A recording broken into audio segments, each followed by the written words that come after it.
I do not hit the bitches, yeah. Diamonds, they wait, then I'm racist, yeah. Pull up, I hop and get facelift, yeah. My niggas, they really take shit, yeah. Everything I do evasive, yeah. I really came from the basement, yeah. Ride my curb out, ain't no payments, yeah. No, I do not need that bitch, she moving too basic.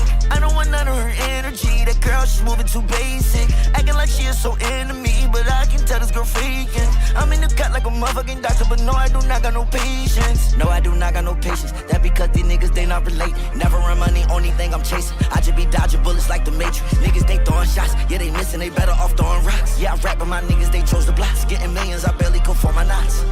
Nowadays, knowing I'm not with the waiting. No, I do not hit the bitches, yeah. Diamonds, they wait, then I'm racist, yeah. Pull up, I hop and get facelift, yeah. My niggas, they really take shit, yeah. Everything I do evasive, yeah. I really came from the basement, yeah. Ride my curb out, ain't no payments, yeah. Nowadays, knowing I'm not with the waiting. No, I do not hit the bitches, yeah. Diamonds, they white, then I'm racist.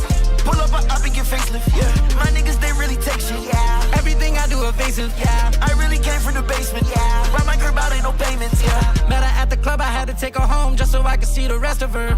Took a number, but before I text her back, I'll probably send a messenger. Nothing that I do is regular, I got 3 girlfriends cause I'm not a settler.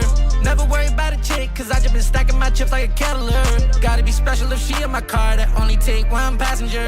Nothing that I do is basic, I bought her a bag, she could've got a Challenger.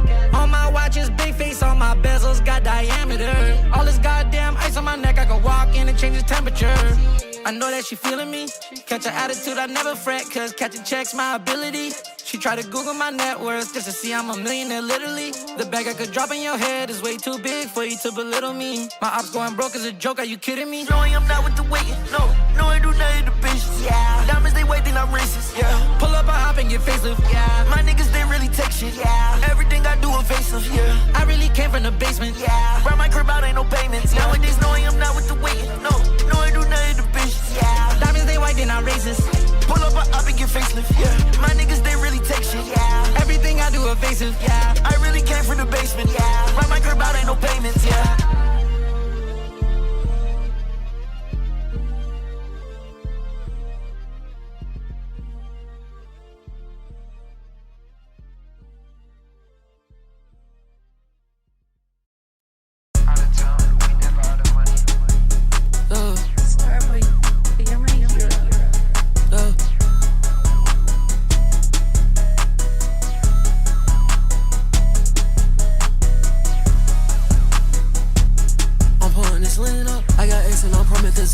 My bitch better sleep on my codeine up. I just smash when I want, I don't need her. Yeah, do the dash, I'm out for the meter. Yeah, do the dash, I'm out for the meter. Yeah, do the dash, I'm out for the meter. Yeah, do the dash, I'm out for the meter. Do the dash, I'm out for the meter. Do the dash, I'm out for. I leave that boy dead, put him in the coffin. And I'm fly as hell, yeah, bitch, I'm hawking. I'm in Atlanta on the south side with a bitch who don't do this often. I'm fucking this bitch at 3:16 a.m. I feel like Steve Austin. No, we don't give a fuck, bitch. We don't give a damn. My niggas be bossing. My young niggas pulling up with sticks, shooting out the lamb. Don't care what it costs. My young bitches pulled up in Rick. I don't give a damn. Told her take it off. Every time you see me on my blick, I don't give a damn. I'ma fuck your bitch. I don't give a damn. I'm pulling this lean up. I got X and I'm promethazine up. My bitch better sleep on my codeine up. I just smash when I want, I don't need her. Yeah, do the dash, I'm out for the meter. Yeah, do the dash, I'm out for the meter. Yeah, do the dash, I'm out for the meter. Yeah, do the dash, I'm out for the meter. Do the dash, I'm out for the meter. Do the dash, I'm out for. Yeah.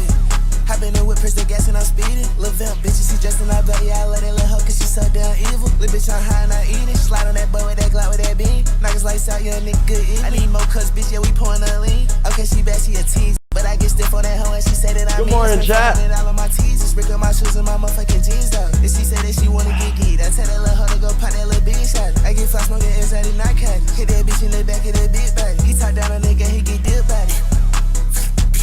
I'm pulling this lean up. I got X and I'm promethazine up. My bitch better sleep on my codeine up. I just smash when I want, I don't need her. Yeah, do the dash, I'm out for the meter. Yeah, do the dash, I'm out for the meter. Yeah, do the dash, I'm out for the meter. Yeah, do the dash, I'm out for the meter. Do the the dash, switch on my for the meter. Do the dash. Do the dash on my feet, yeah.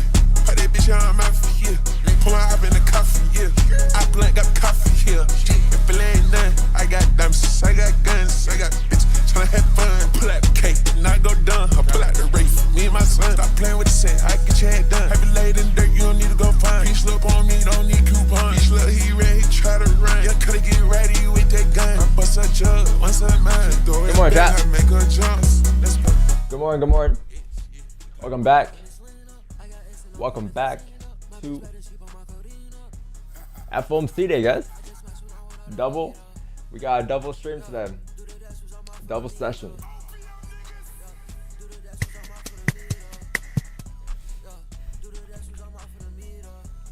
Double session. Let me just start this. Good morning, Wicked. What's up, Prime? What's up, Kara? What's up, Price? Good morning, live HM. Good morning, live HM.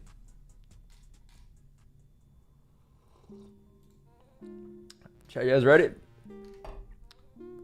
We got a double session today. I sprung way too much, I get way too high. This bitch play too much, I don't got no time. VIP, little bitch, don't wait in line. If you come with us, you know the world is ours. I'm not playing, bro, this little world is mine. And they fake as fuck, they live in disguise. Seem like every day I gotta catch a fly. Looking for a crib, I should cop. Yo, chat, is there a movement today? If I fuck her, then I'm gonna fuck her twice. She come in my crib. Please tell me this volume, okay? We're gonna find out here. Great, share my screen.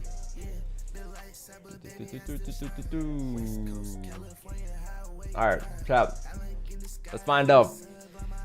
Is there volume here? Let's find out here. First time looking at the charts today. Let's see. Ready? Please, bro. Oh, okay. Hold on. No, that's not volume. This is the 5-minute time frame. I thought that was a 4. Okay. Oh. Look, I don't even have to mark up. Look, we're literally in the same zone as yesterday, man. Yesterday, like, I mean, you did have a leg candle closure. I think, like, around the time we hopped off at yesterday, chat. I think maybe around like 9-10 or something, I think. And then we hopped off around 11, right? And then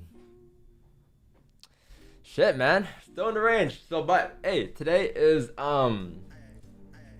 FOMC, so maybe FOMC will bring us some volume, perhaps. And good.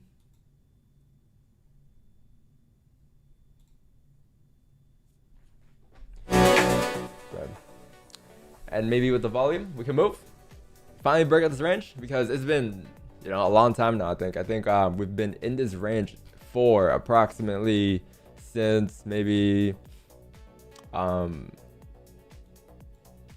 let's see, since like mid-June, maybe like end of June. I'll say 21st of June. Then just literally been sitting within this area the entire time. So yeah, let's see what we can do today for the NY session. If we can get a trade in the NY session, that'd be nice. And then FOMC comes out 2 p.m. We'll be here for that. I don't know if I'll be staying on throughout, like, between the two, or I might hop off and then like spark up another stream.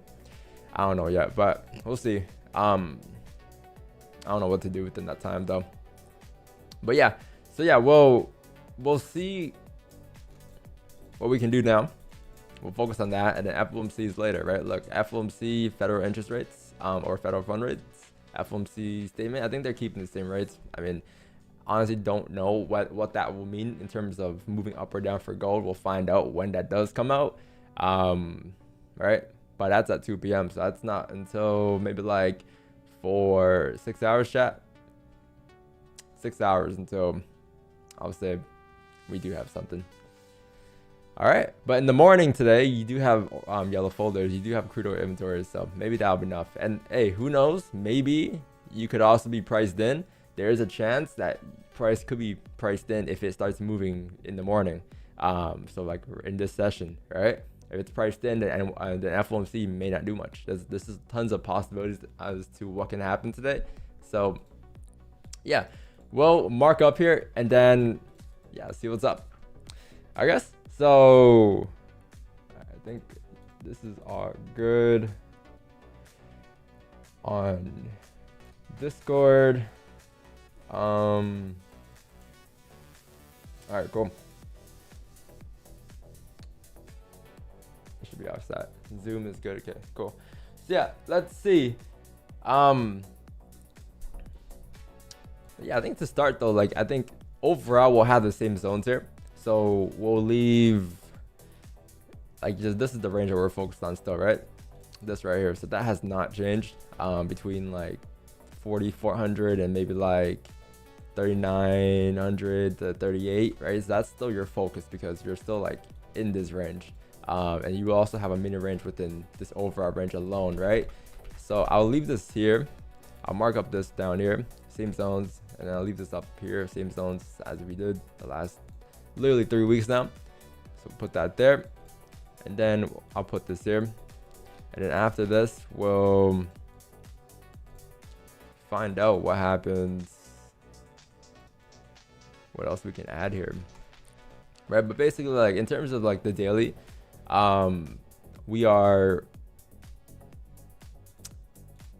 or you've been rejecting these areas, right? You can see like multiple rejections off of these areas here, but you can see how it's like in the middle of nowhere. Like looking left, like there's, if this is your entire range and you're only rejecting here, right? Look how much room you have below. That doesn't always guarantee that you are gonna go down, but usually that would guarantee like what would guarantee is like the range. Like you would usually range before you would drive, right?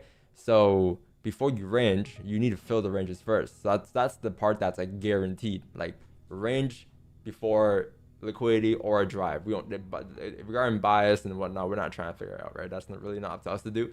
But in terms of like understanding the next market cycle that could come, there's only three outcomes. There's a drive, there's a range, there's liquidity, right? Like those are the three market cycles. So drives, right? And then there's also ranges, and then afterwards comes liquidity, right? But look, like even if you look at price here, if this is like your quote unquote range here, if you zoom out and then you look at this from here, you can see like, if you can say this is a drive, sure. And then these are just continuous drives, you can say as well, right? But you can see where you're starting to range here. Look left there, if this is the range you're in, you see how like you're not filling the range yet? Like there's still some gaps here. There's still like a little, the bottom of the range hasn't been filled yet. So this is what I'm talking about when it comes to like guaranteed, like guarantee you are to create ranges before grabbing liquidity. But it's kind of hard to range if you're not really filling the bottom of the range or filling the top of the range, right? Because this is your small TF range. We're not talking about that. We're talking about like, you know, 43 down towards like 38.71. That's the range that we're looking at, right? In terms of where price is sitting right now here. So that's what I'm talking about when it comes to the range. Like before you were, if you were to drive up, right? I mean, there's a chance that you can just come up, but usually what would occur is you create some structure, right? But usually what will happen is you'll range like this, right? You'll tap the top of the range, tap the bottom of the ranges, and they can spend some time there, who knows? And then afterwards comes liquidity. We're not, again, direction, we can care less about, right? That's not really the focus in trading. Like you only gotta predict direction and all of that in trading. When it comes to liquidity next though, it could be anything. It could be a high, a break of the highs before coming back into the range to continue down with this bearish trend.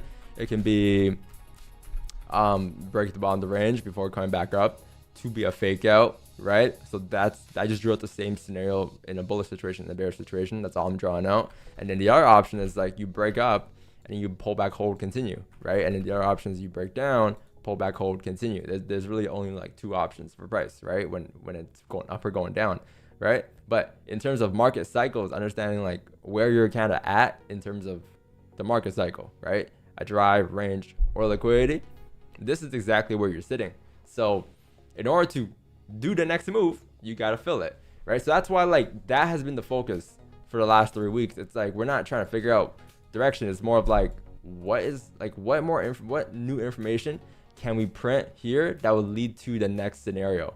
And there, obviously when you're just sitting here, there's nothing new forming, there's no new information, right? Maybe like you did get a little bit a better volume the last I'll say like a week now, since you had some good volume since last Wednesday, right? These moves down, not too bad.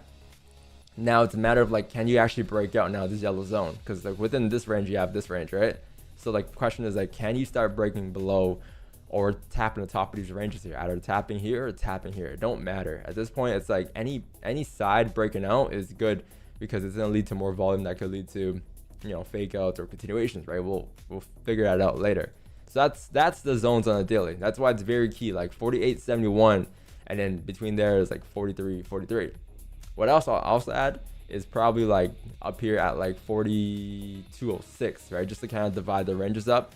So I'll leave like 42.03 up here, maybe a little higher, but just to kind of, if you draw this over here, you can see like this is your resistance, right? 42.15. All right, so you're looking at this, that's within this, right? And that's pretty much it for the daily. So that's how I'll use the daily.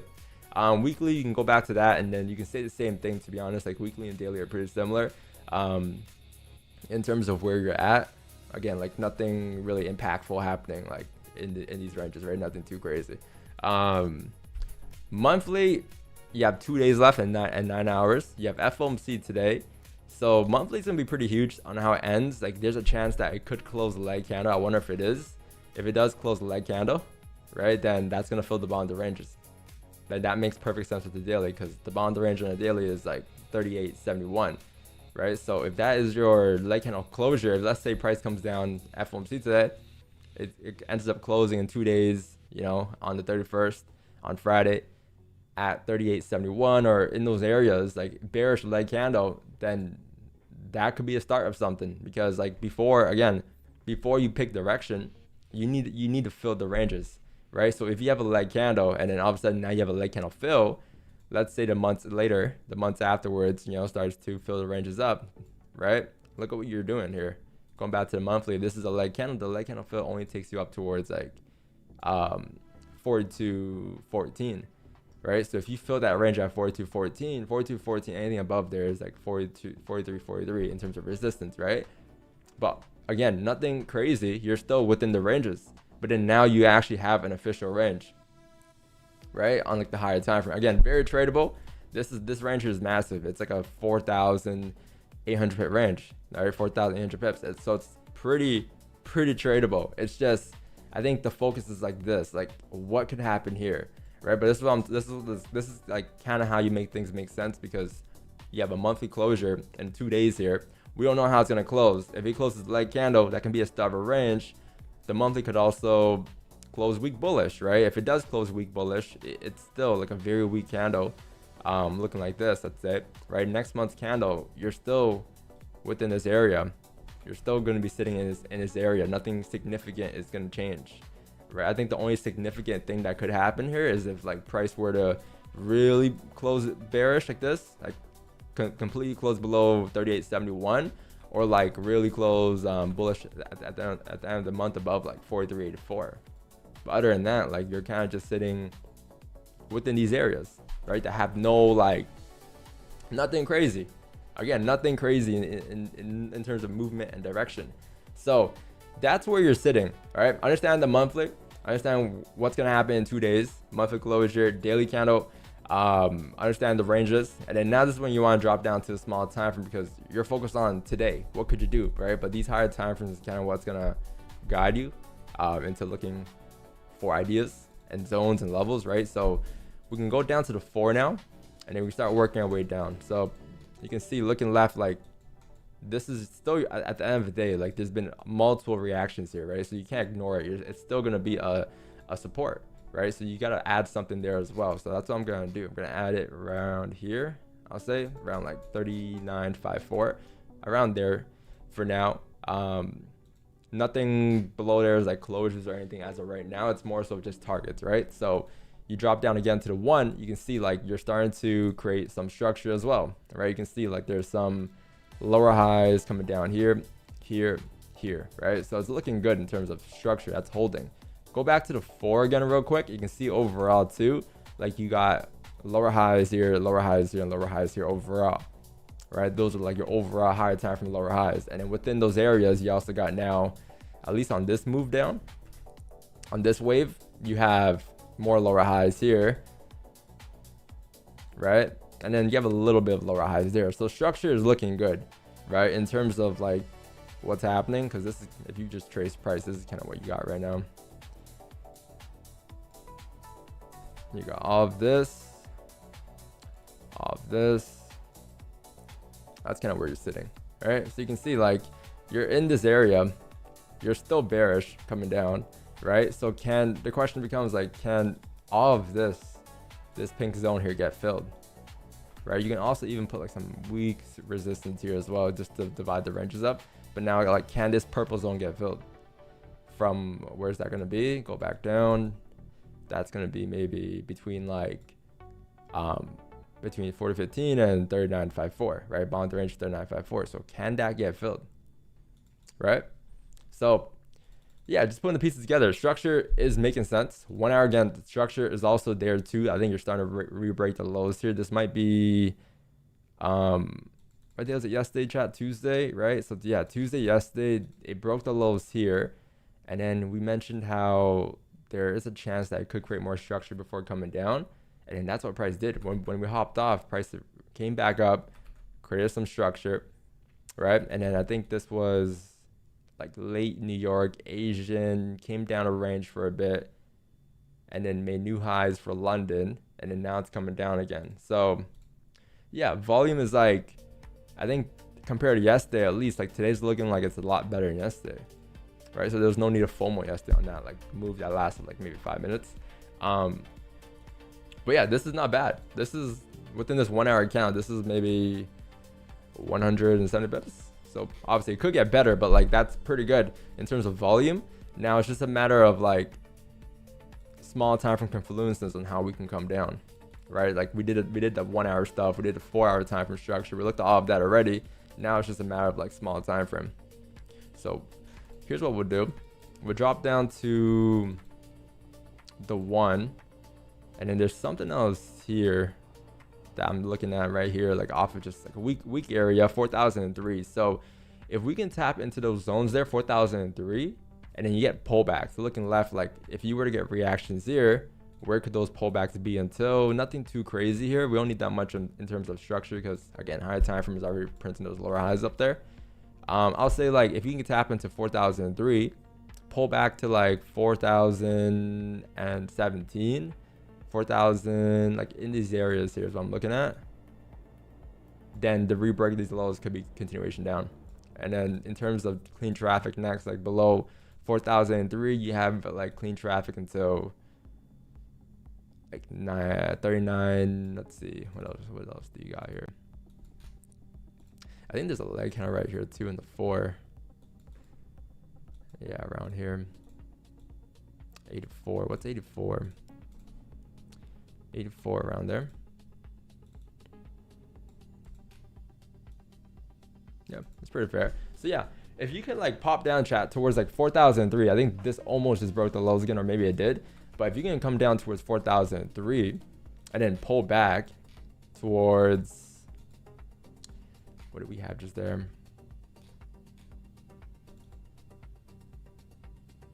4017, right? That's what I said.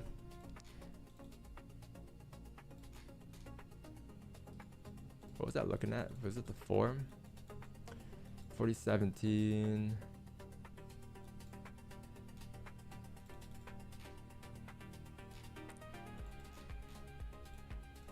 What was I looking at? 4017?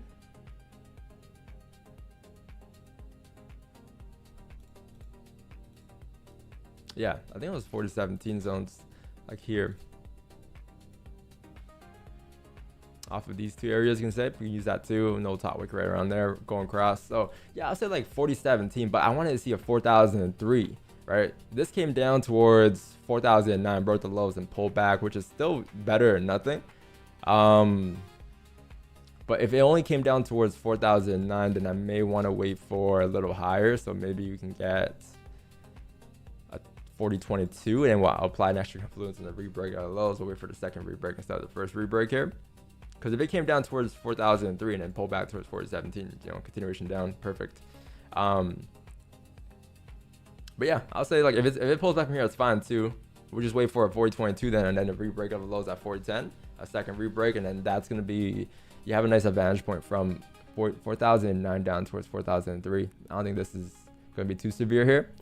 And then next zone is like 4993, then 4985, 3985.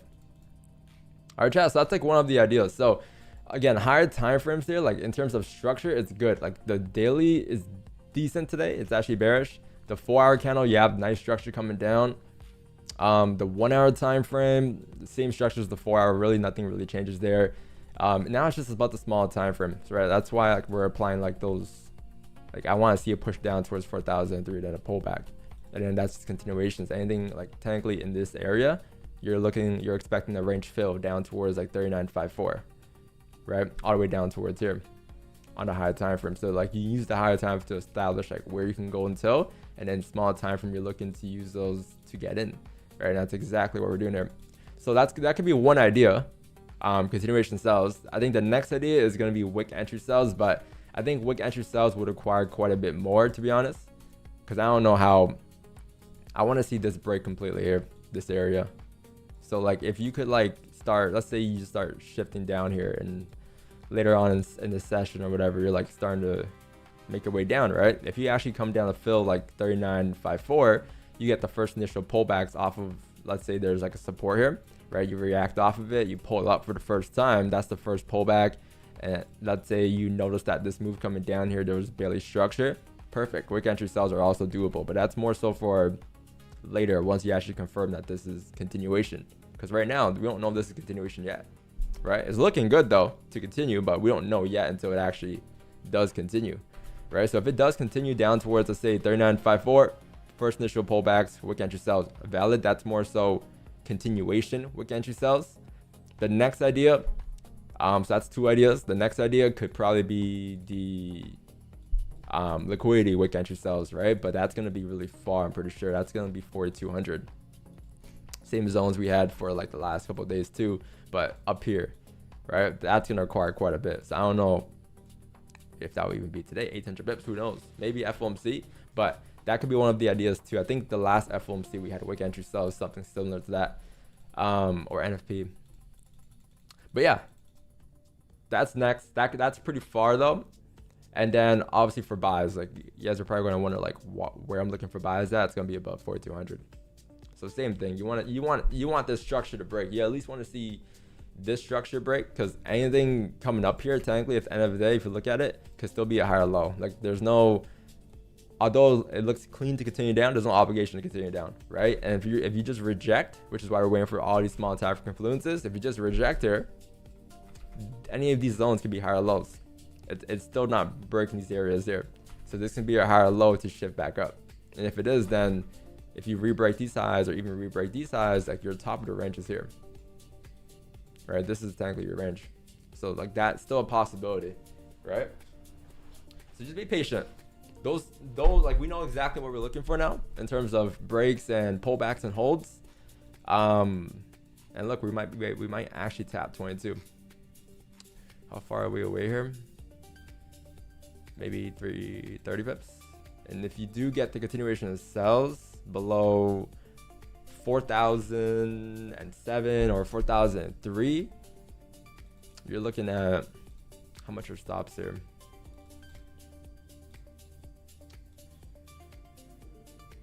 I'll say 42.24, like same idea as yesterday. So like 42.24, around like 2,200 pips. All right, chat, that's pretty much it. I'm just gonna delete. I don't know if we'll really use this 94 zone. I'll just mark it up in NT5 again. This zone up here we'll delete too. We won't need that. 422 we'll leave there just for a top wick. Oh yeah, that's pretty much it. So 43.43.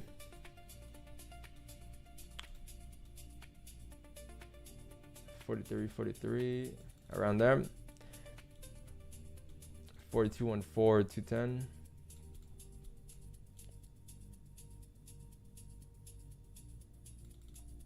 Around there. We'll leave 38.71, 895 down here.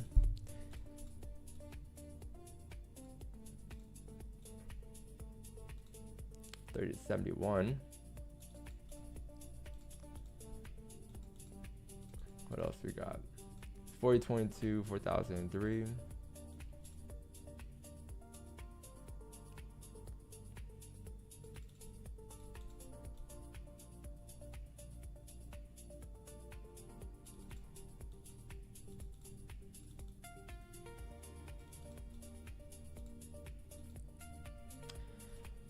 $4,003, 39, 85, and 54.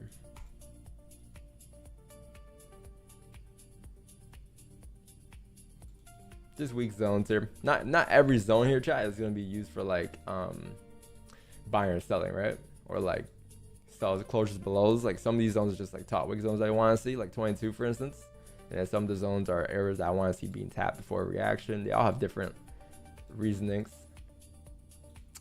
39 for 85 and 39.54. Cool.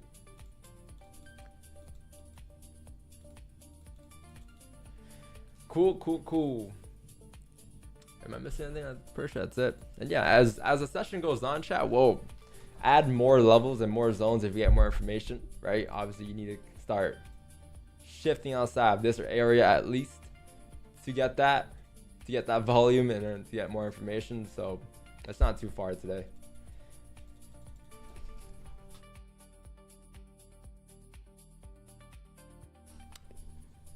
Straightforward, chat. I think that's pretty straightforward. I mean, nothing really new, to be honest. Just same thing as yesterday and like the last 3 weeks. Like it's like we just wake up knowing what we're gonna do because it's just been in the range.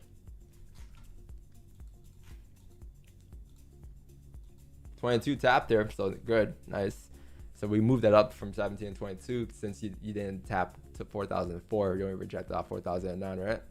So let's see what happens here. Can we come down from 4022? I can't take wick entry sells here because this at any given point could be, again, higher lows to come up, right?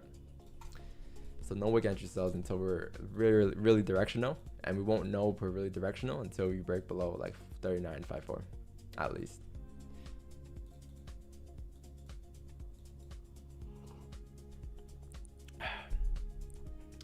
All scenarios are covered.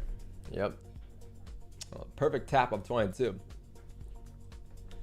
All scenarios are covered. Now it's just not just about waiting. You know, this is like, I guess, the hardest part, the waiting part.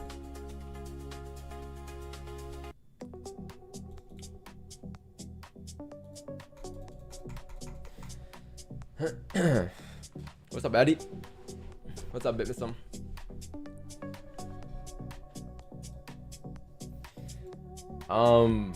Are we selling today or what? Yeah, it looks like it. I don't know, man. Yo, chat, it's been 3 months since we taken a buy here. Literally, today marks 3 months. April, May, June, July, 3 months. 3 months and 90 days since we taking a buy. What's up, Walkman? What's up, Penzo? What's up, Reggie? He almost got bit by a bee again. Damn. What's up, Calvin?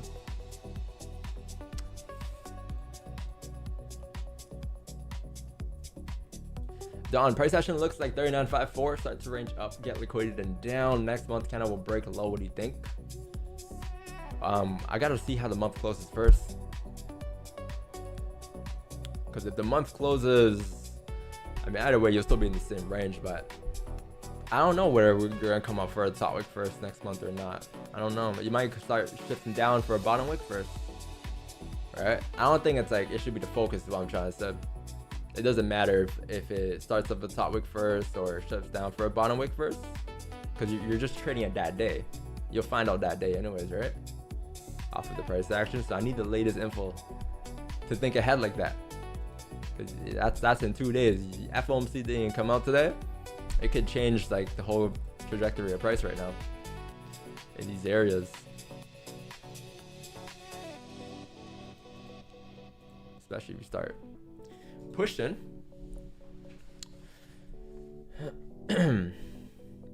What's up, Don Julio?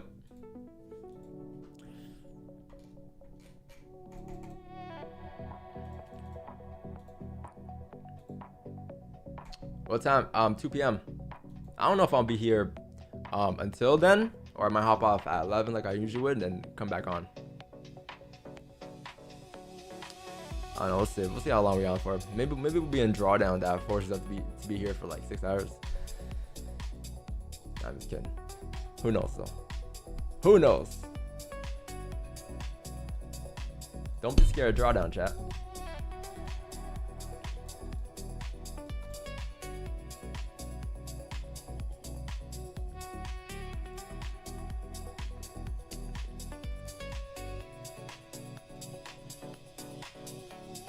Good morning, CS.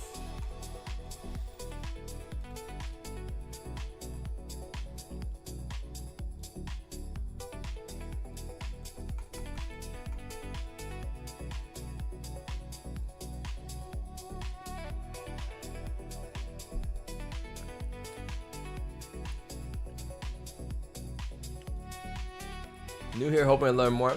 W new here.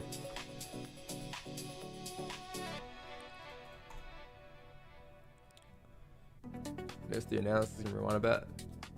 Yeah, it's pretty straightforward. We're just looking for sales below 4,004 today for now. And we need some volume here though. That's about it.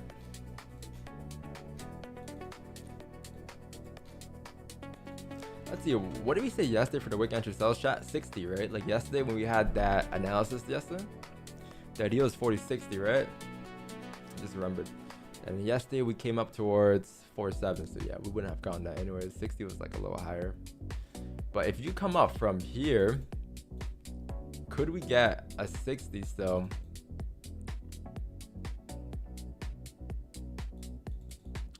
Let's shift this down a little bit.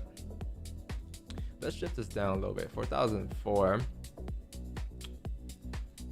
If we get up, let's see, where's next zones? Like you're looking at 82. 82 is a weekly flip.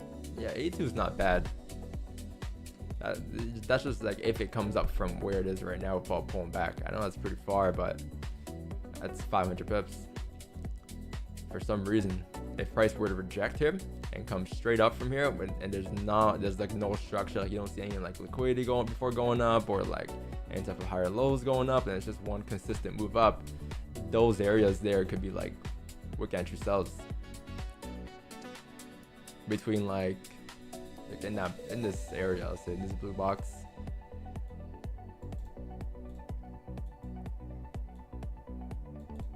Yeah, in this area between like 67 and 81. But that's if you come up. I don't know if it's gonna come up,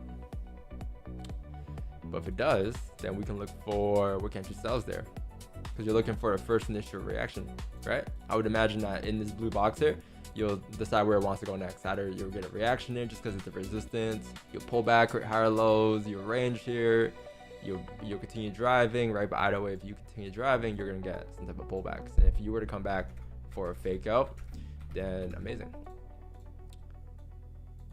you come down for a fake out. But either way, you're looking for that first initial reaction, right?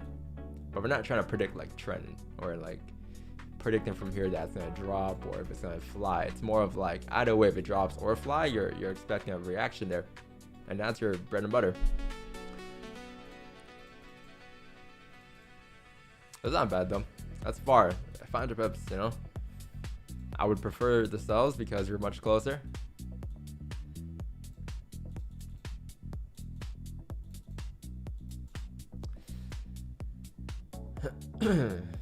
Any pointers to where I start? I think it's all about a bit advanced for me. Any pointers? Yeah, I think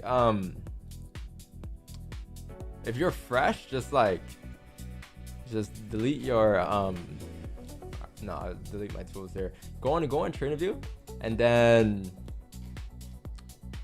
just focus on like a random pattern, like anything, because trading is like really all patterns of the markets, right?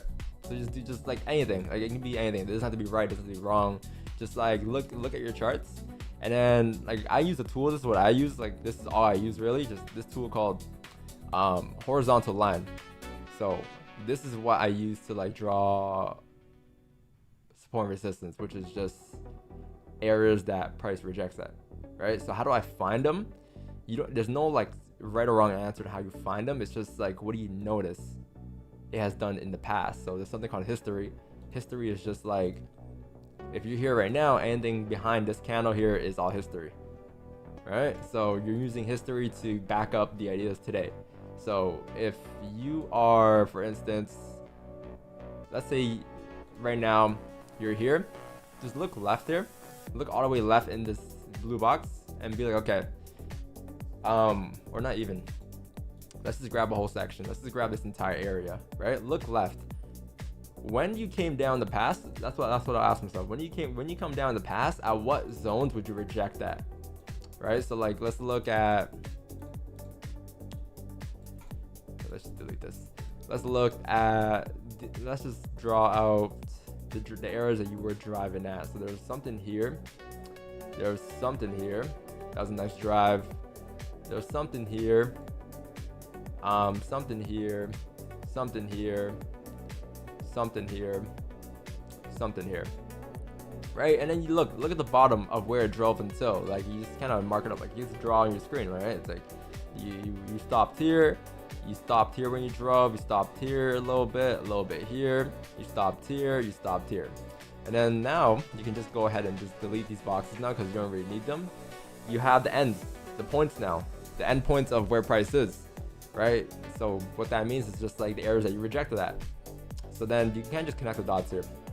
Connect the dots, connect the dots, connect the dots, like this, boom. And then look, off of these areas here, what's the average? What's the average area that you would reject that, right? So like grab 1, 2, 3, 4, 5, 6, 7 zones here. Of these 7 zones, what's the average? I'll say between here and these lows up here, maybe like around here. So then that becomes your support. You can just go ahead and draw that there. And that, boom. Just like that, you now know, okay, you have something to look for, right? Like, understand that 4,000 right here, 4,315, this area could be an area that price rejects at. You don't know if it's gonna reject. You don't need to know if it's gonna reject, but just start doing that. And then over time, what you'll notice is that you'll start to get better because you'll actually see like if your levels are valid or not. Like if price were to come down towards 4,004 and rejects, okay, cool, it adds a bit of confidence to you. Right? And then as you continue to just put more reps in and draw on support and resistance, right? And you get more accurate with them over the years or over the months, you now have a sample size. And then with that sample size, right, understand that these, like you're pretty good at spotting rejection areas. So now you can start placing ideas within those areas, like within those ranges now, right? But I don't want to get too far because you might get lost. But pretty much that's all that I do. It's just reps. Start with something, anything. You can literally just draw anything on your screen. There's no like, you don't gotta watch no like market maker theory or anything like that. Like, you just draw your support resistance, and then you get used to like the habits of like drawing them, and then you then get better at noticing areas that you reject at. And then one thing at a time. Eventually, it'll lead to trades. It'll lead to ideas that you can have because you'll be more confident. And then that's whatever. When it comes to entries, that you can trade however you want. That's why I'm not giving those ideas because some people like wick entry sells, some people take continuation, some people take breakouts. There's no right or wrong way, but I like to think like without the internet, without hopping online, what would you do?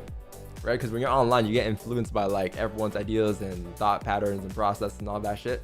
So if you weren't to be online, how would you trade? So you're actually in the best spot because you're fresh. You're not like traumatized by like FEGs and whatnot. But yeah, pretty much it. And start from there.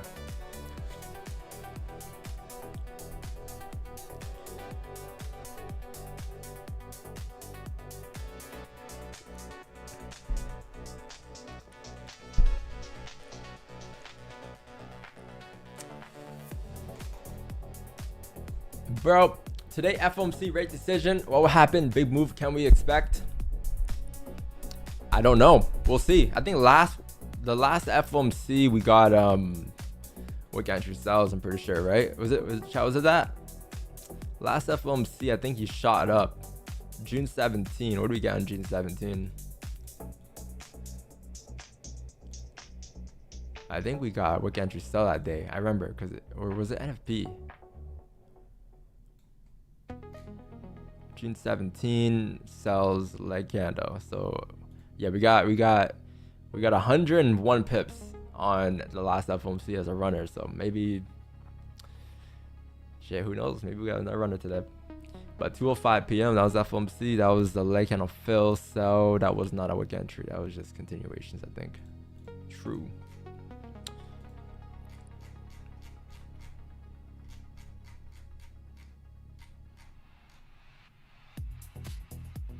Yeah, they had 1.93% that day.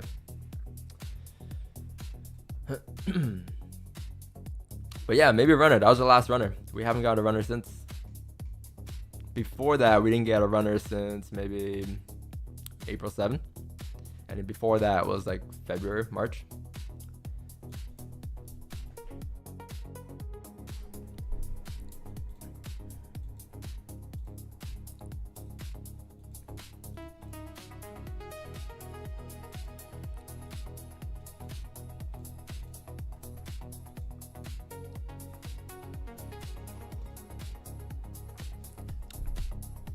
One step at a time. Yeah, just one step at a time, man. Like, there's no rush to it too, so you don't need to get this down by, like, you know, next week or next month. Take your time with it, because if it's like if you're actually building like a trading skill set, you could have the skill set no matter what happens to you, and that's always gonna stay with you. But it is like 99% psychology. I will exaggerate that number. I think it's 99% psychology and like 1% actually trading. So the strategy, like, it matters, right, to help you with your foundation, but it's the mental aspect of it that's like what traders usually deal with. That's the difficult part. So you get your mental straight, you get your mental down, you're disciplined, you're patient, you build a tolerance for losses, wins, and again, it's just reps. At the end of the day, it just comes with time and reps. That's all that trading is. Like, there's no magic to it. What's up, Peanut?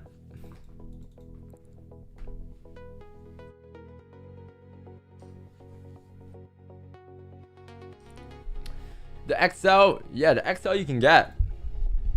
It's exclamation journal in the chat. A link should pop up.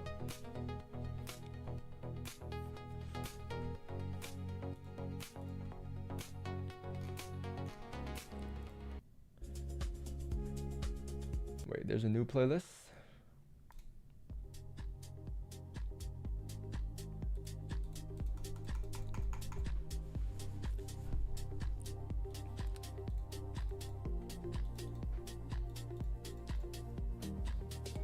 Hungry? Yeah, I did watch it. I watched from lap 7. I was racing it though. I was on iRacing this weekend. I was on the F4s.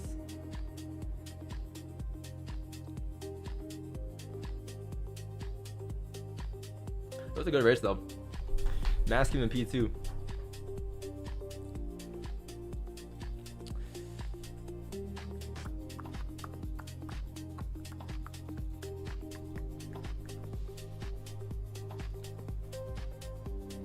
Dive bomb on Hamilton. Yeah, that was cinema. It was like a double overtake.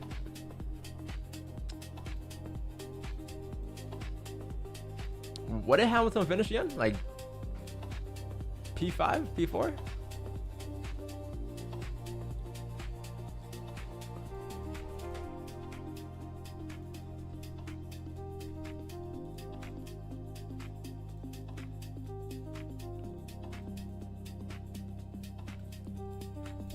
Holy cinema. Damn, chat. We literally hopped on today and we were like, oh wow, we actually might get something early, and then this thing just starts going back and ranging.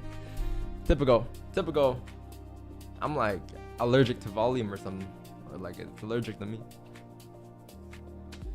You might correct this entire move now. So cool. Cool.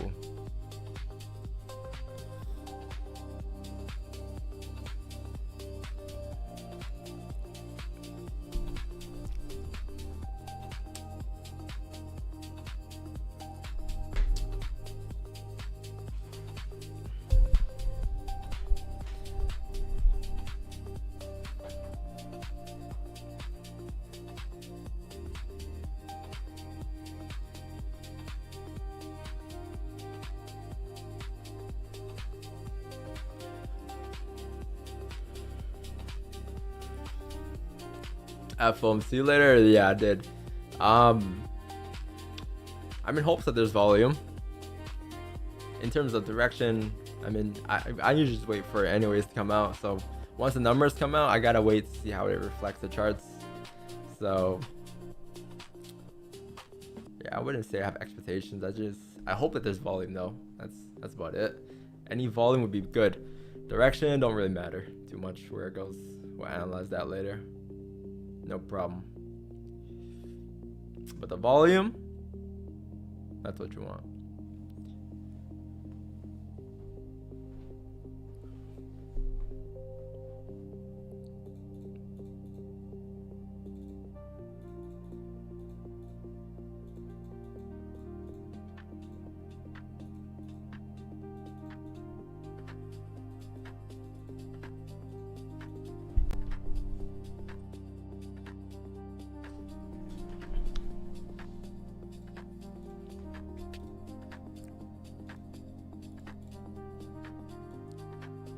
But if we can get something for the NY session and then later on for FOMC, that's a bonus. Like 2 trades. Something prints. Chat, how many trades do you guys take this month? Month of July. I think we're at 8. Or I'm at 8 at least. 8 trades. All the trades are right here actually on the one single screen.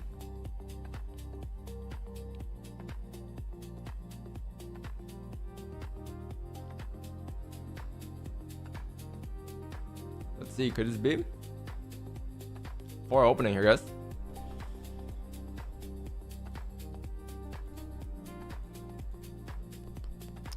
So yeah, really, let's see, maybe the wick entry areas could be a little lower. But I think earlier I said 67 to 81, right? Around here.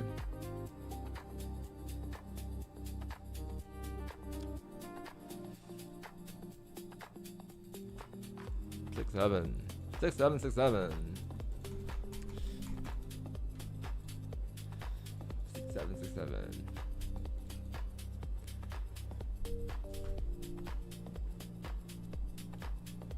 Six, 7.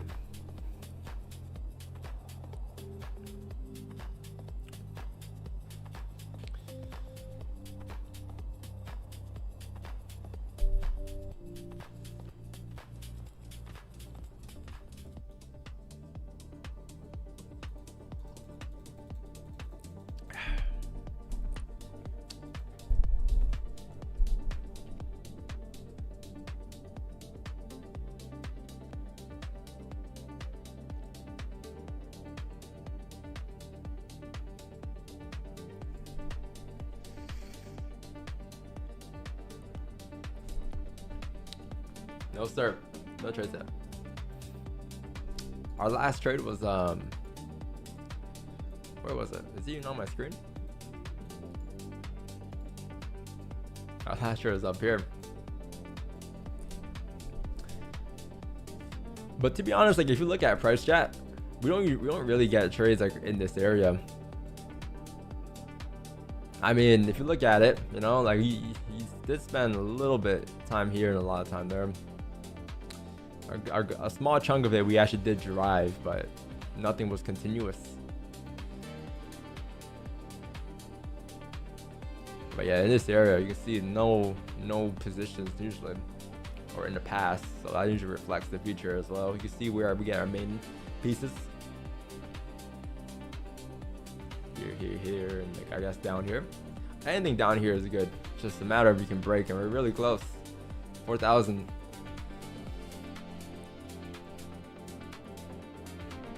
12,000. What was the trade on FOMC on the 17? How did it look that day? FOMC on the 17. This, right? Damn, look at this. FOMC was 1,000. No, within 2 hours, chat, 1,500 pips, and we got 100 of it. Same areas we got sells here. That's cool.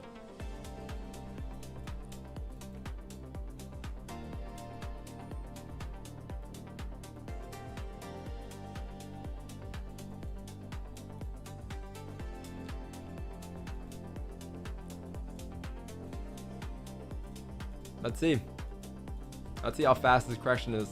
So far, open up decent, top wick on a 4 hour first, right? And then you flip bearish. So I think this, if you come down to fill this wick, that's gonna fill this range as well. And then hopefully you can break below 4,000. And that's where we're looking for positions. Or below, I think earlier I also said below here too is fine. Below here, chat, below 4,009, down towards 4,000 is also clean. But I'm gonna need to see this break the lows first at 4,009 and then pull back, because you did pull back all the way up towards 26, right? We wanted to see a 22. It's at 26, so we see that. So now it's just a matter of you can just break it and pull back after breaking our lows. The thing is, like, you might not pull back, I don't know, but the range coming down towards 4,000 from 4,896 is like 80 pips, right? So it's a chance I can just fly through. But in a rare case where it breaks the lows, pulls back, small pullback, nothing too severe, the re-break, that's going to be our position. So it's a matter of spreads and how much volume there is. And then I think I mentioned, if we do get sells here, chat, our stops are going to be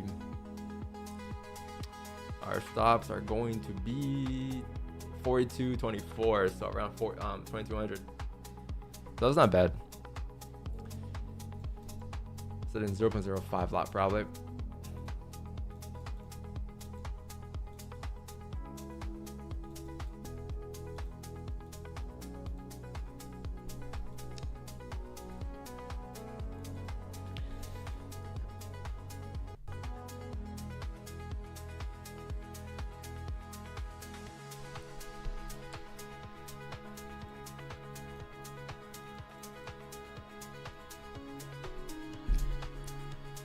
See.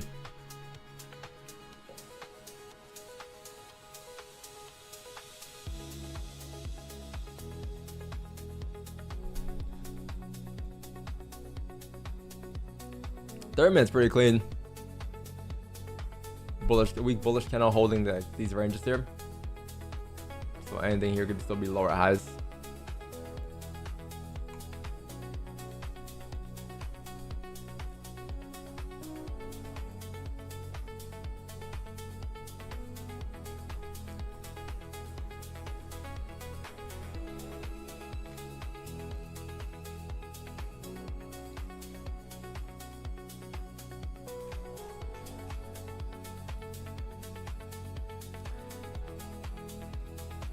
Greetings, Osir Dontavius in his Steam chat.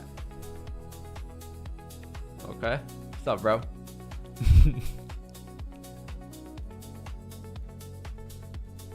Dontavius.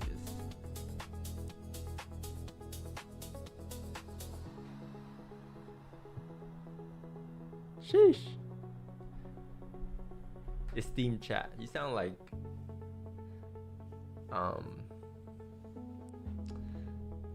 fucking Shakespeare.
Don TV sounds kind of hard, huh?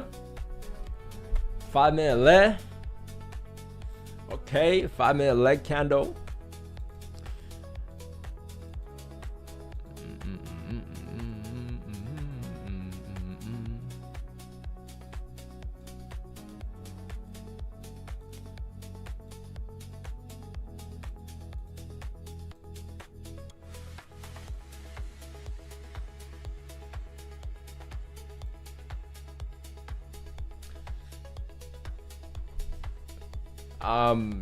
Yeah, I saw. I was gonna reply to it today, but I was waiting for you to get on. Yeah, it was clean. I think it was a good way to explain it. Just like, basically like, to just help with volume. That's why I use it.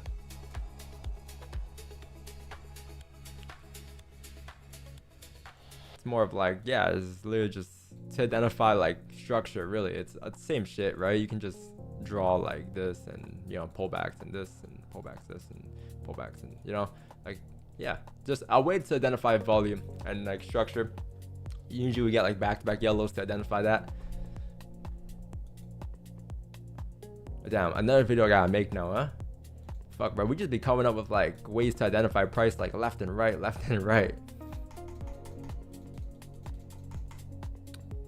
This is what I mean, though, chat. Things just happen. So there'll be videos in yellow. I didn't even want to use the colors pink and yellow. But yeah, that's good. That's good.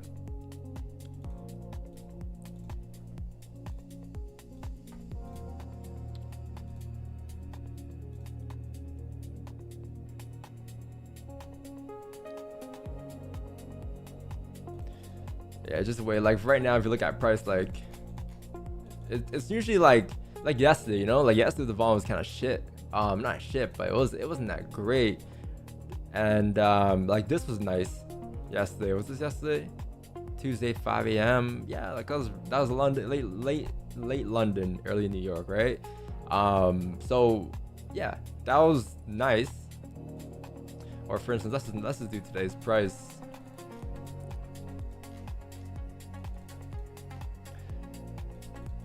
Actually, no, I wouldn't even pull it out in this case here, to be honest. Not right now. I don't have a snare right now. But later I'll pull it out, or whenever we have that right movement, I'll pull it out to describe it. But that's something we've been using for a couple months now as well.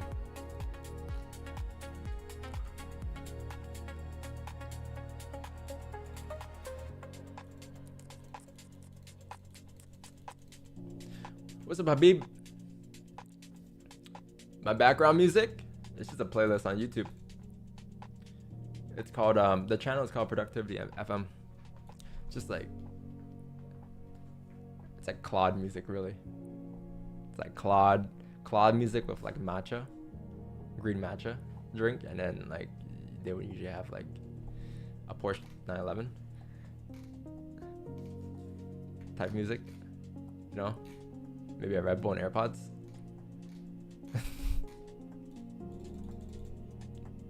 It's chill though. It's the best copyright music I've had on this stream, aside from lo-fi.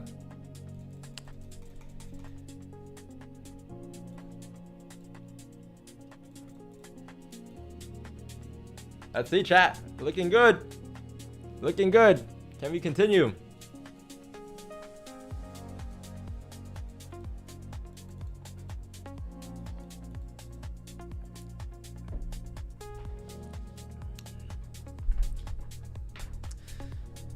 Habib, M55.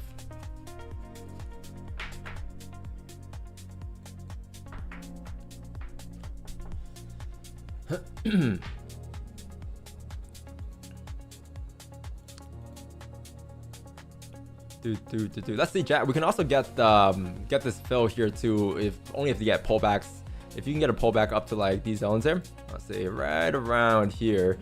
4,024. Let's say it rejects from here, taps 24 again, and then re-breaks the lows. We can get the sells from here down instead of waiting for below 4,004. But only a case where it pulls back here again, because it has no obligation to pull back again. It should continue down, right? So if it does pull back again, why? And if it does pull back again, it doesn't drive up, why? If it does pull back again, it doesn't drive up, come back down, why? There we go. That's your answer. That's your lower high.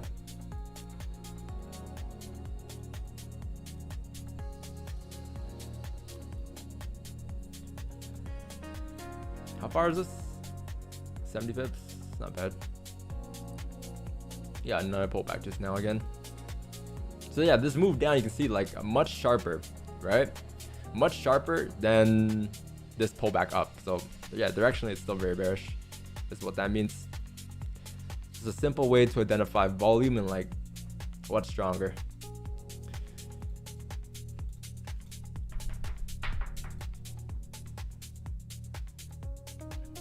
I imagine price going up 49.6, 41.02. It is very possible.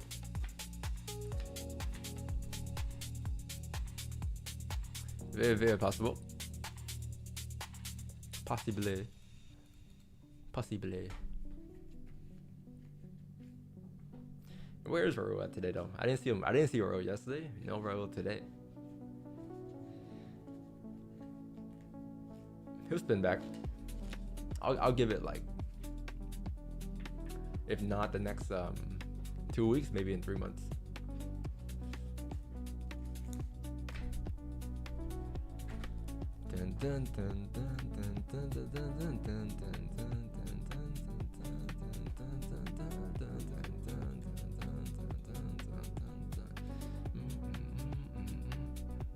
Still anticipating the 3800 range? Yeah, very possible. Very possible. Possibly.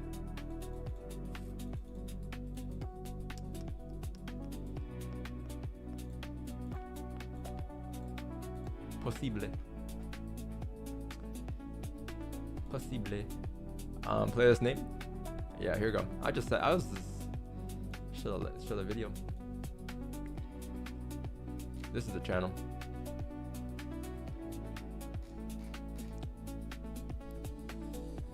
Just Claude music, literally. Like coding work music, Claude work music type shit.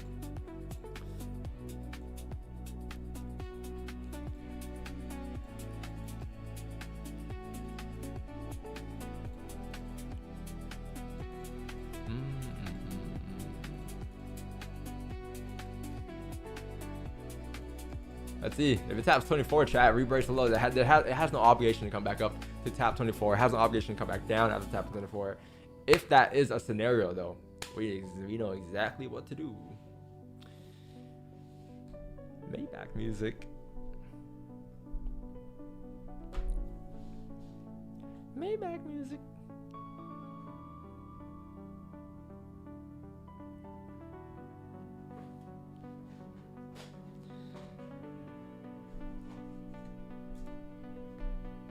Another 1 hour lead below 4,000 though, so it hasn't been filled. Yeah, down here has not been filled yet. This one, yeah. I think that's the weekly zones, right?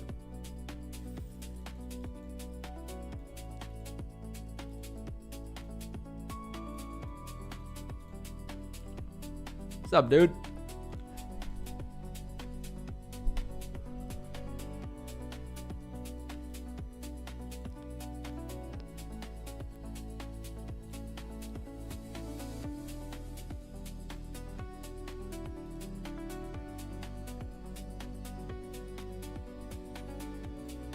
You good, Mud?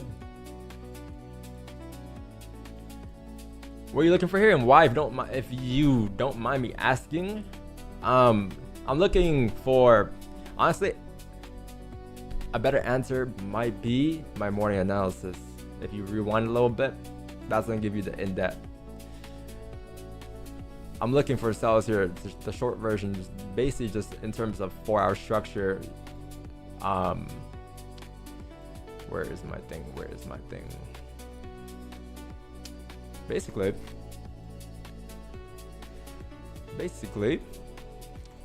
daily time frames. We are in this range. There's a gap here that hasn't been filled yet. not gap, but more so of like if you were to go up or down or left, right, center, whatever, anything that does here, you are likely to create this 3 market cycles: drive, range, liquidity. Before switching biases, switching direction, price will usually print either. But to print any of those scenarios, drive, range, or liquidity, you would need to print a range. You need to fill the range. So since the range is from here to here and it hasn't filled yet, that is the overall idea that we've had for 3 weeks now.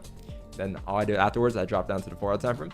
I've noticed that the structure here is, again, within that range, you have another range here, right? So within this range though, you do have some nice like lower highs that are still being held. Cool.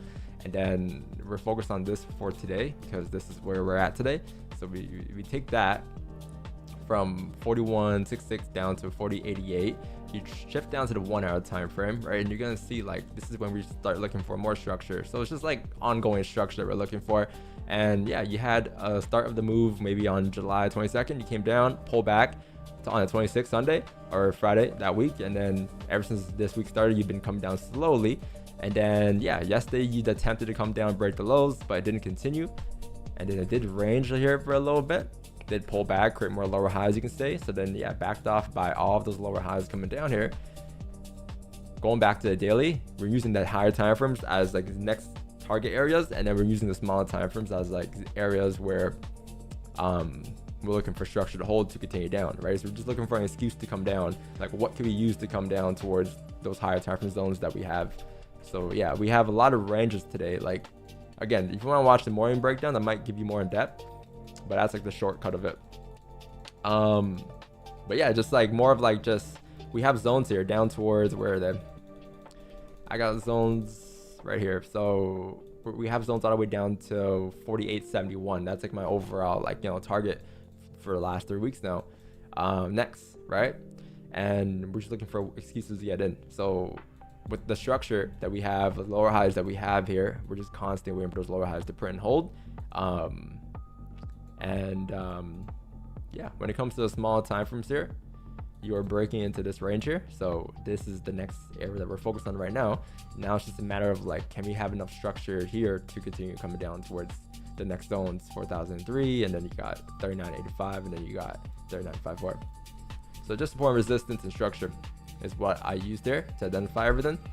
And then right here, we have an idea live right now where we're looking for just imaginative, if you were to come up towards 22 and then come back down below 13, we can get sells here instead of taking ourselves below 4,010 down towards 4,003. So we just draw out the scenarios beforehand, and then it's up to price on what it wants to print. It might not come back down after it taps 22. That's fine. We're looking for a tap and then a pullback in order to give us ideas here. If that's not an idea, it's fine. We can also come down below like 4,010, pull back. I need a pullback and then a continuation, and then below there could be our sells as well. This mini range here. Buys, if you're asking about buys, I don't have that until like 4,200, so that's like really far. That's all the way up here. I'm probably gonna have to watch this drop up at least 1,900 pips before I get those buy ideas. We do have wick entry sells up here as well. Again, that's really far though, right? So that's not really the focus right now. Right now, our focus is just like if we could continue down because we're starting to break back into this area here. So that's why like those small time for structure zones is very key to what we're looking for, because that's what's going to indicate whether we can drop down from here or whether or not this right here, right, could be a higher low. Because looking at structure, this is a high and this is nice lower highs actually, but at the same time, without breaking that blue zone, this can still come up and this can still follow that bullish trend from maybe the start of July 17th. So all of that is how we got to this. Look, chat, we actually pulled back here. So rare. This is actually pretty rare, but that was the second time I rebreak the lows. So I didn't think it would actually pull back, but it could be a scenario here, right? You pull back towards 22 here. If you come back down now below 13, we can take sells. But very key, how fast it comes down, how efficient, if it even comes down.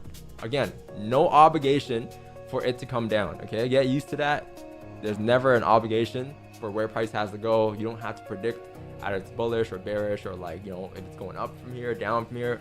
Just wait for the moves to happen. Just draw out the scenario and wait for the moves to happen, right? So Our next idea is below here now though, because we tapped 22.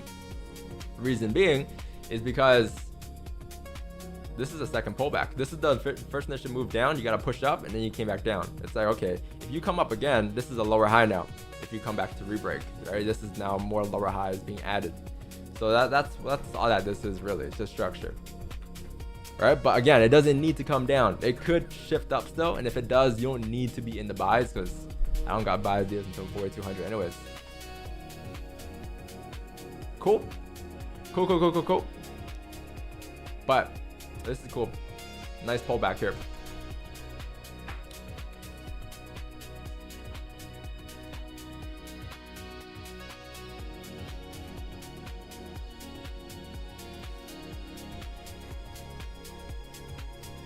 I think volume is not bad too. I mean, same thing as it came down, but it could be a little better.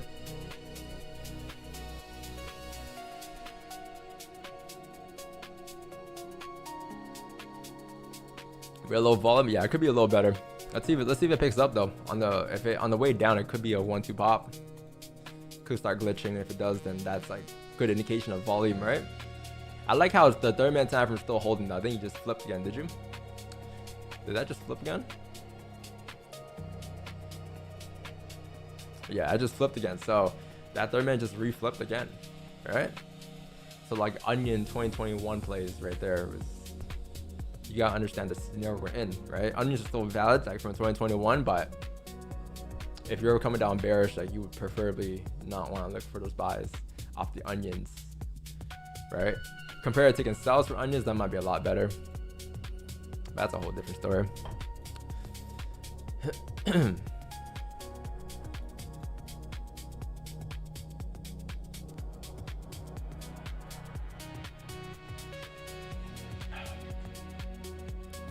Has anyone used the first deposit bonus? If I use it, it would affect my withdrawals? Yeah, I'm pretty sure. I don't know how exactly it works, but I'm pretty sure whenever there's like some type of credit or like some type of bonus, you gotta make a certain percentage back before you withdraw it. You gotta ask Blueberry support. I actually don't know, but I know my code gave a 4% deposit bonus.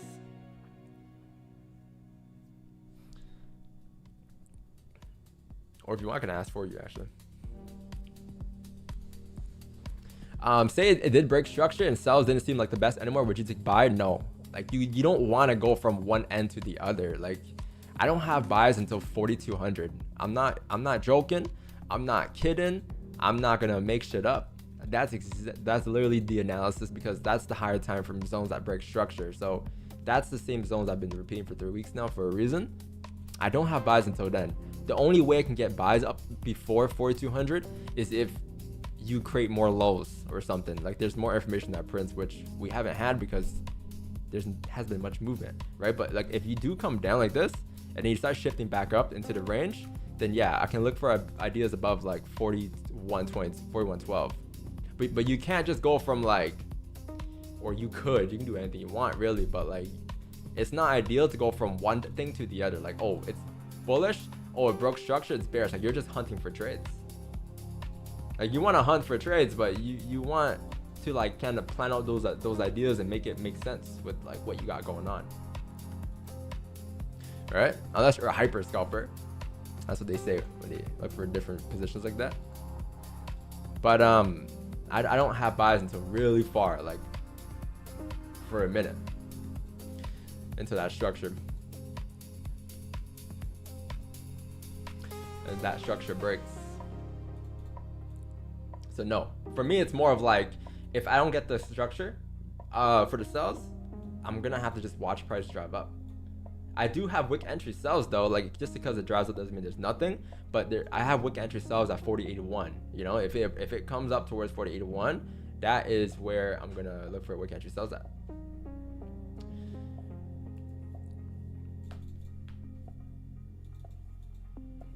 But that move up, I won't be part of though. I'm gonna have to like literally sit out and watch that drive up.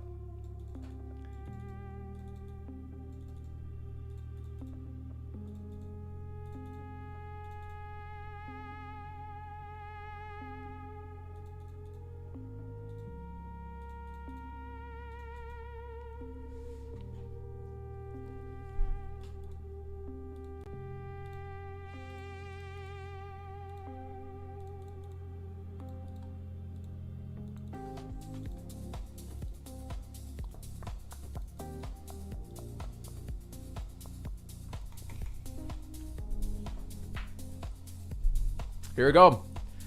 Let's see how fast this breaks here. Let's see, chat. I'll say like just a slight break of these lows and a pullback and a second re-break. Remember, if we get in, chat, it's gonna be 0.05 lot, right?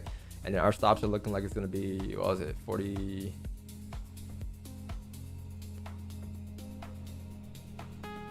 If we get in, what was it, 20, 40, yeah, 4,200. So, or what am I saying, 2,200 pips.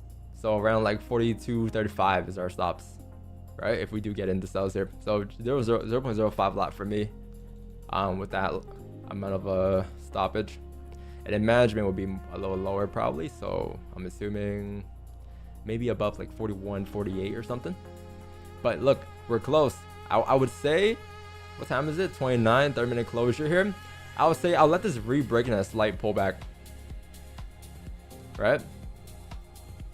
So re-break and then like very small pullback, but it's gonna be below here because look, we tapped 22 again.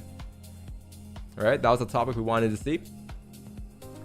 So let this break the lows and then a slight pullback. This is the third re-break. So we actually could get position to chat. This is the closest we came. 3rd-minute opening too. So I'm assuming if it comes down, you can probably get a 12 reaction maybe. It might not react. It might just continue pushing.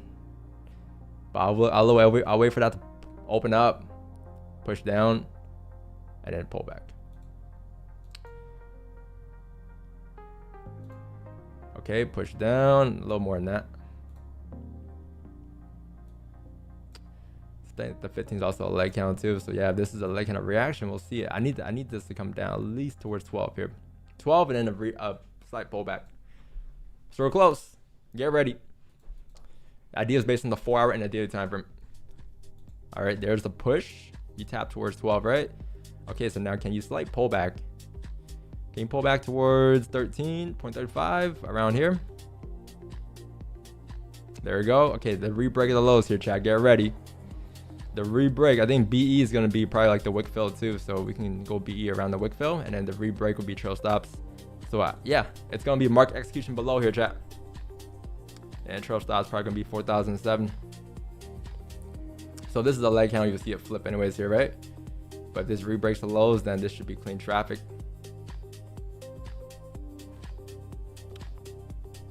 One motion would be preferred. If it's not one motion and it takes a long time to come up before coming down, then we'll apply another re-break, probably more so below 4,007. And could it be close? Didn't re-break the lows yet.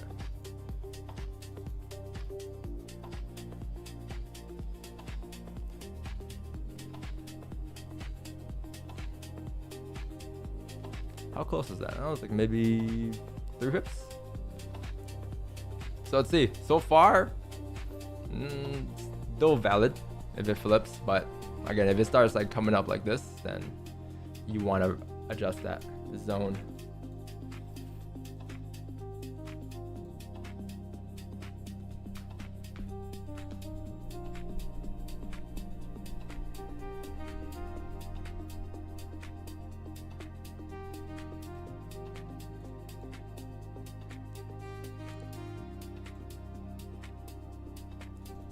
Get ready, guys. First trade and since the 16th. If we could re-break and hold on. Just be ready for BE zones, right? 4,009. I think that's 22 pips in profit at that point. And almost the re-break. You could put a sell stop if you want, chat. I don't put sell stops in penny orders because my copy trade usually gets fucked up when I do. So I just market exit.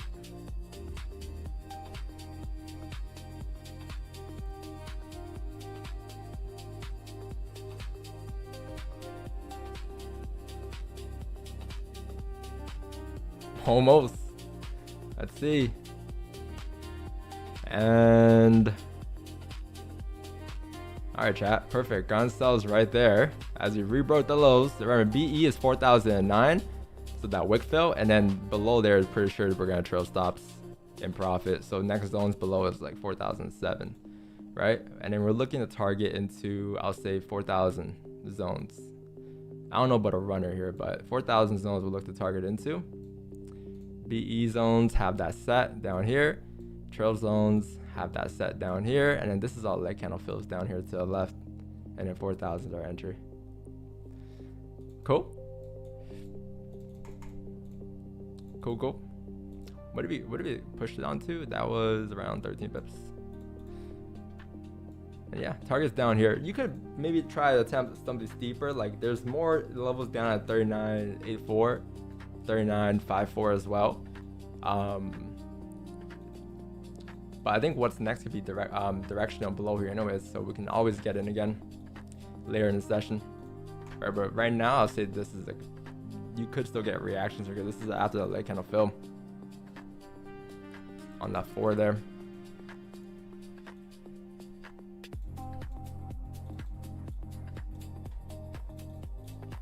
Spreads could be a little better. Sarah buys sells 4011.45 is their entry. Did it send? Yes, sir.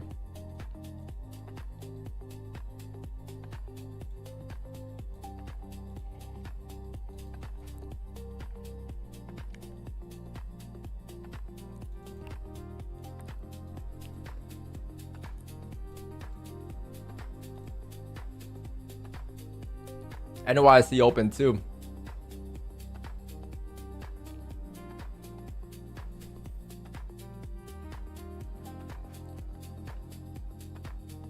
It seems like it used for margin. It doesn't affect the profits, which is pretty lit. As long as you maintain balance use for credit, you can withdraw anything above and take full profits.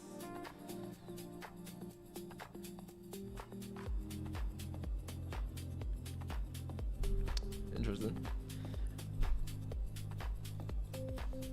5-minute lead, true. Chat, some drawdown here. A little bit. But again, like our stops are planned for about 42.36. Alright, that's what I had. So yeah, our stops are up here. And then management, we gotta see how it looks as it closes back above these zones. If it does, above 41, that's where management is. So it's a lot less.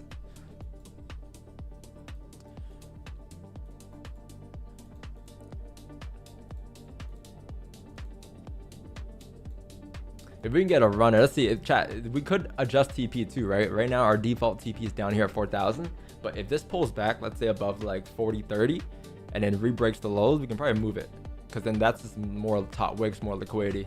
If it comes back down to re-break the lows later after it taps into like at least like I'll say here, we could extend the TP from like here down to maybe the next zone 39.84.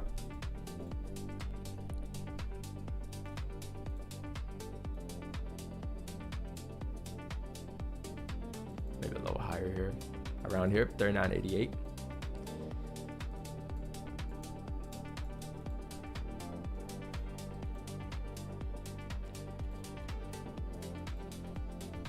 Leg count is getting filled here, but I looked at it, the 15.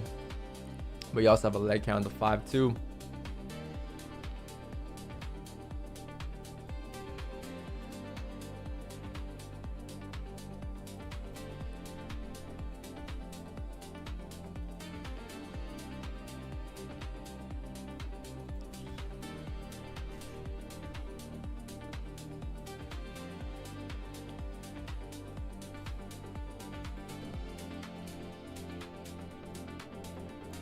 Spreads could be a little better here. But let's see, NYSE opened up 7 minutes ago. So maybe they will.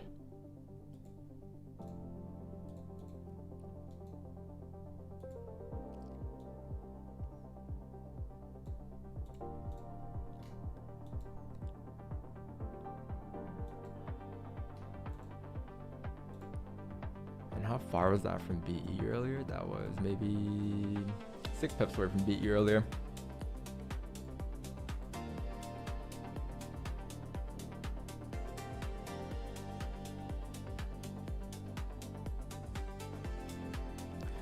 You stay into FOMC? I don't know. We'll see. Maybe I might enter and come back for FOMC. We'll see. Maybe we're in drawdown to FOMC. We'll see. It just depends.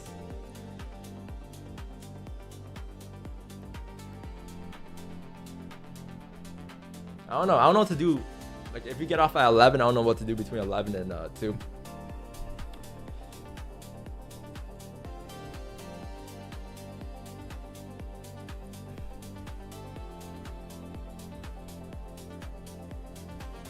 Or 11 and 1, like 2 hours. I don't know, maybe sim racing.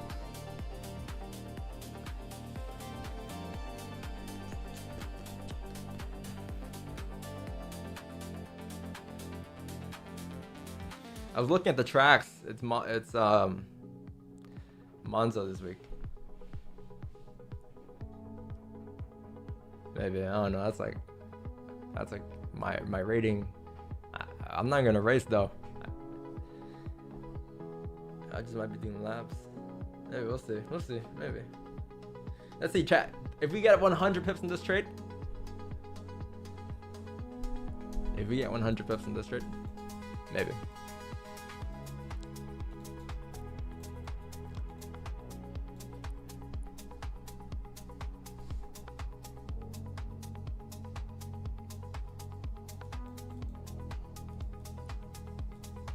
Let's see.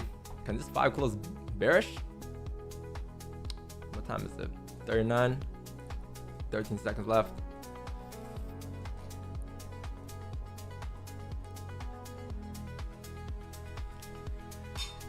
I just stream it. I did, but my sim rig is on this one right now. Cause I need to upgrade my my CPU on that one. But I'm gonna lose FPS though. I haven't streamed and played it on one PC before. FPS. Chat, you guys think we can get a runner here?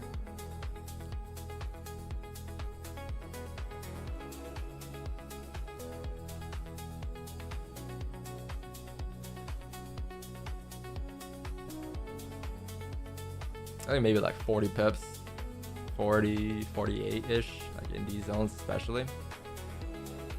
It's kind of where you look into the react down. That's just a reaction zone, right? Can't really ignore it. But then if you manage to break through below 4006, then below 4006 all the way down is like a fill, a clean fill. But if these are leg candles here, like you can get body reactions off of here on the high time frame still. So that's why it's like, I mean, we'll trail aggressively to start, and we'll see what's up.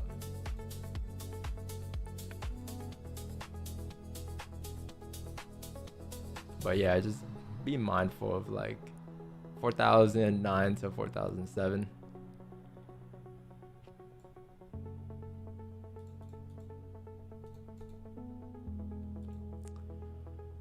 Five no top wick. What time is it? 41, 15 minutes, closure in 4. And then 1 hour closure. 1 hour ideally, like if we can get up before the 1 hour closure, you want the 1 hour to be bearish.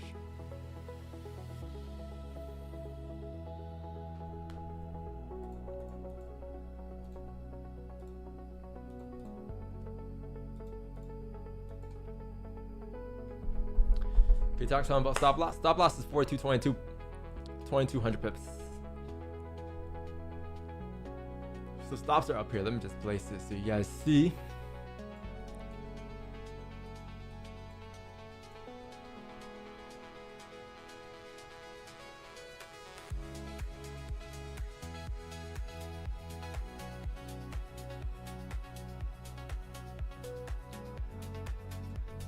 Those are stops up there.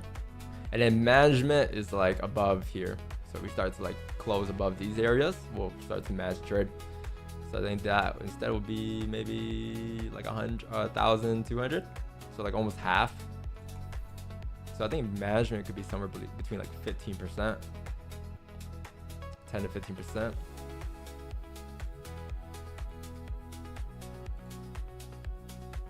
Spread's got a little better here, but could be a bit better. Let's see, maybe it picks up. Could be a bit better.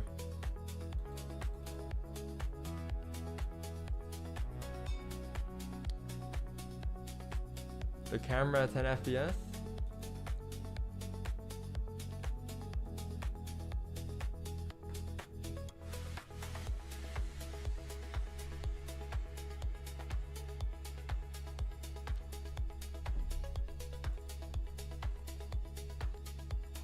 I'm using social rituals.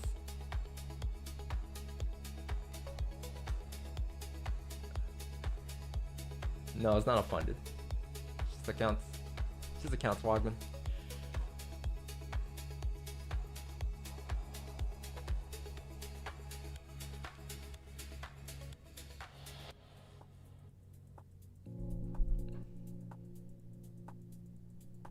So solid panel structure, yes.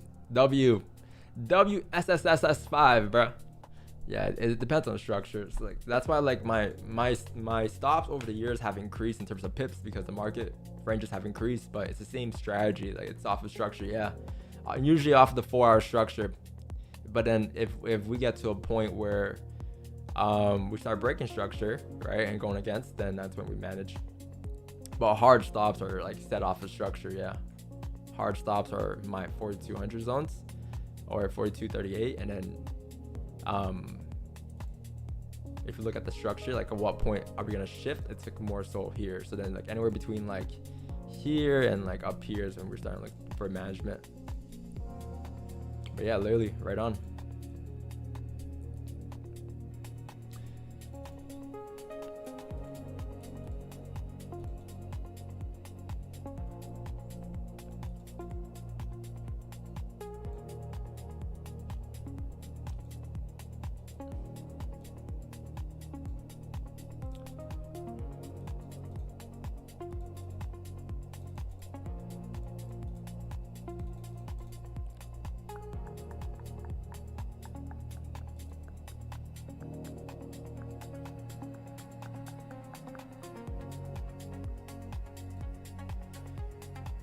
Can we push?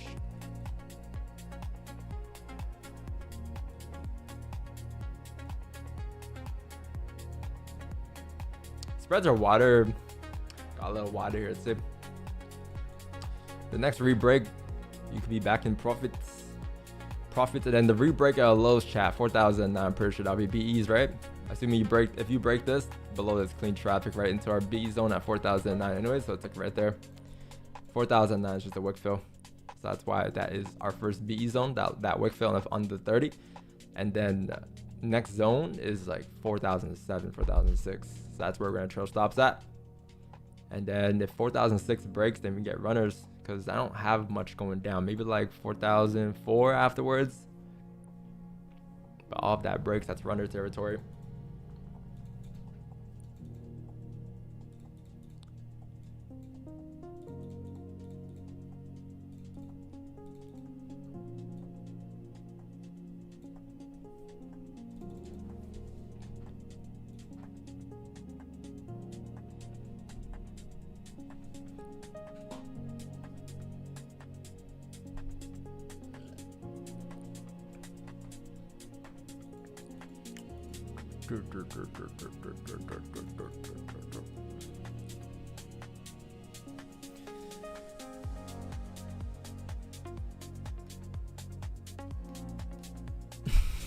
Bro.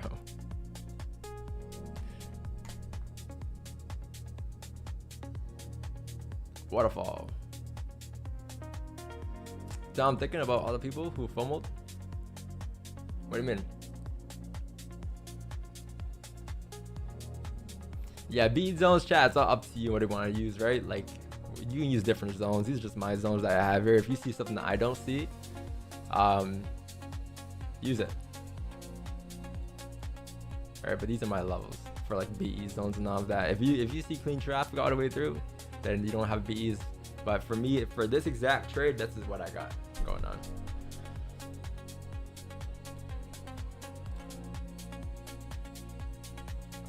So pretty slow on the way down here.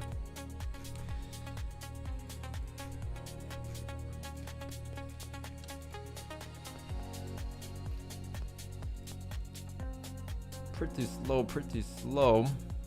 Is it gonna re-break the highs again here? Because this could be a 1-2 correction. That's pretty quick, right?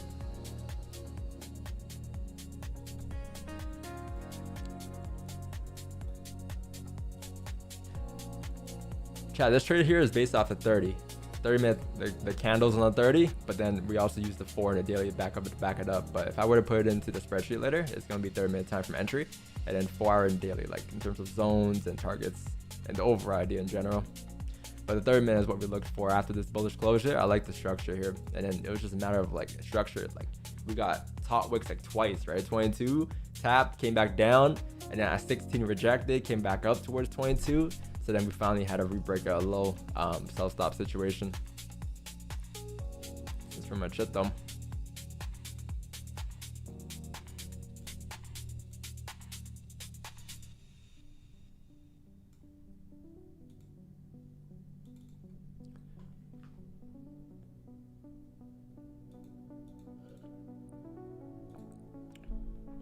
One, two pop back up. There it is. Right, so pretty slow on the way down here, so you can get a correction of it pretty quick. So let's see, can it fill into 2020? It may not, it may just come down from here, ideally, right? But that's a no top wick zone as well if it does continue.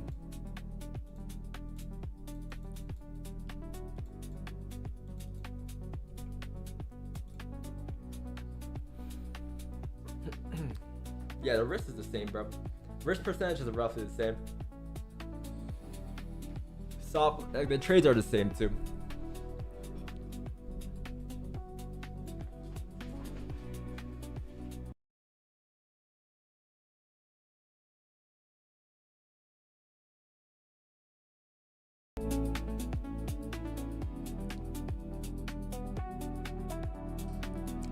Yeah, it could Reggie. Could fill that 15 lead because of 15 lead because this is going down slow. But let's see.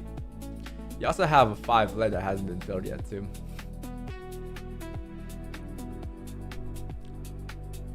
Five lead again just now actually.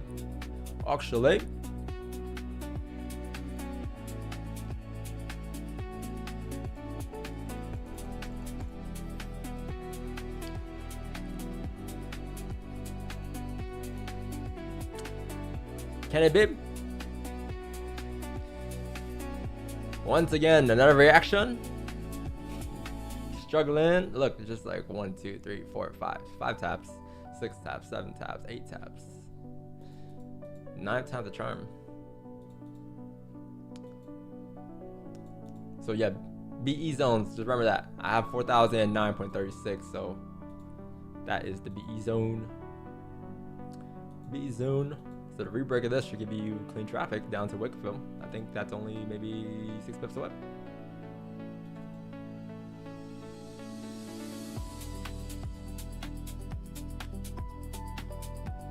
And then we have some room too, like the BE point's like 20, right? So if you rebreak this low, it can give you a pop, and then that's where our trail stops are gonna be at 4,007. That was close. That was close. Still no BEs for me yet though, chat. I'm still in here.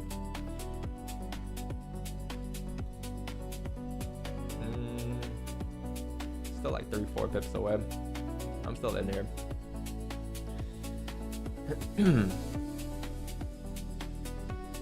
The rebreak of this though should be it. I was like what? 3.5. Total was like maybe 17.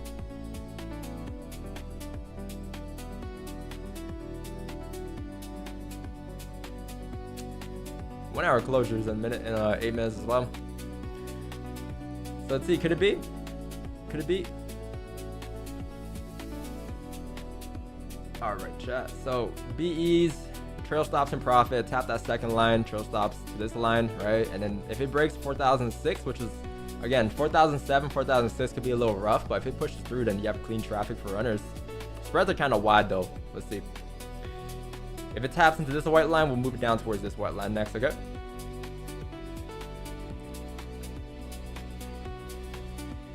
Can I do it? Oh, close. I don't know.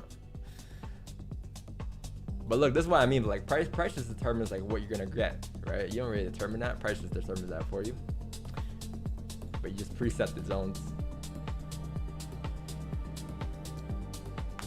Oh, top wick survived. Spreads are massive though. Look at this. Damn, Blueberry. What y'all got going on today?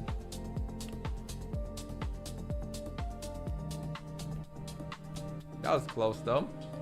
I think that was maybe like, yeah, just a re-break. If it re-broke this, I would have moved it down towards here. But yeah, pretty much it. That's the trade, chat. Pretty straightforward trade.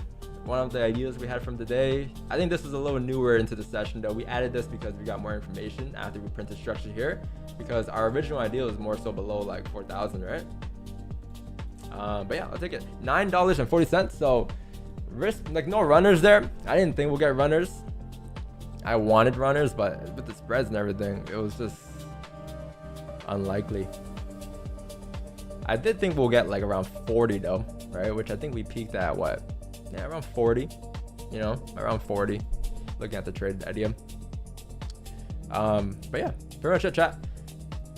We can still get trades for a day too, you know. FOMC today will still be here, but if we can get another trade, because I don't think this is barely touched the surface, right? We have tons of ideas still like on the way down here, tons of ranges there, and then wick entry styles below as well. Like we have a lot of ideas here. If this is really directional, this might be priced in for FOMC as well, you know what I mean? Like FOMC's at 2, this could be priced in. But before we go back to looking for trades, chat, I gotta journal it out. All right, so I'm gonna journal it out and then we'll see what's up next. Okay, $9.40. So that is gonna be 0.34%. Today is Wednesday, right?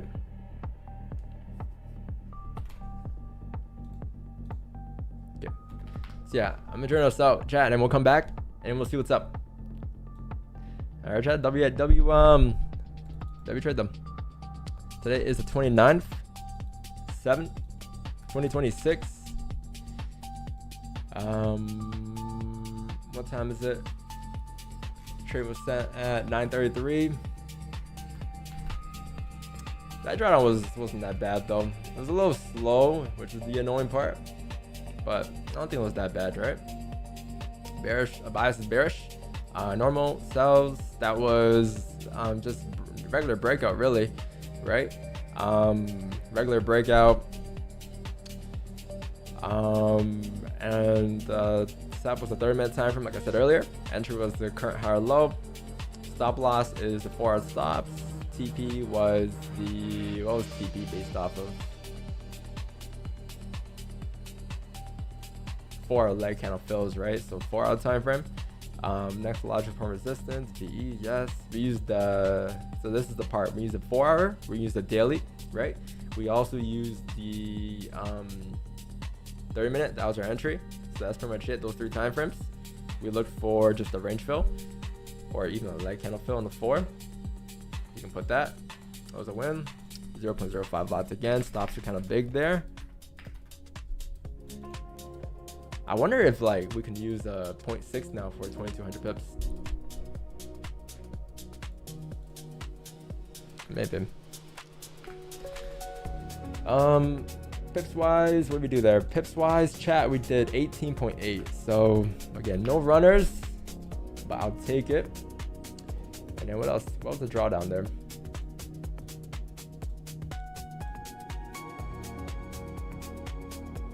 $65 pips. Max profits we got was 43, right? 43 pips. Not bad. 43. Trail stop loss hit on the minute. And we're close too. I think if we got that next zone, chat, that got tapped instead, like 4,006 actually tapped before rejecting, we would have moved our stops to 4,007. So we would have traded at 36. But that's fine. There'll be more trades, right? No problem. Scenario was trail stop loss hit. Cool. And then this journal.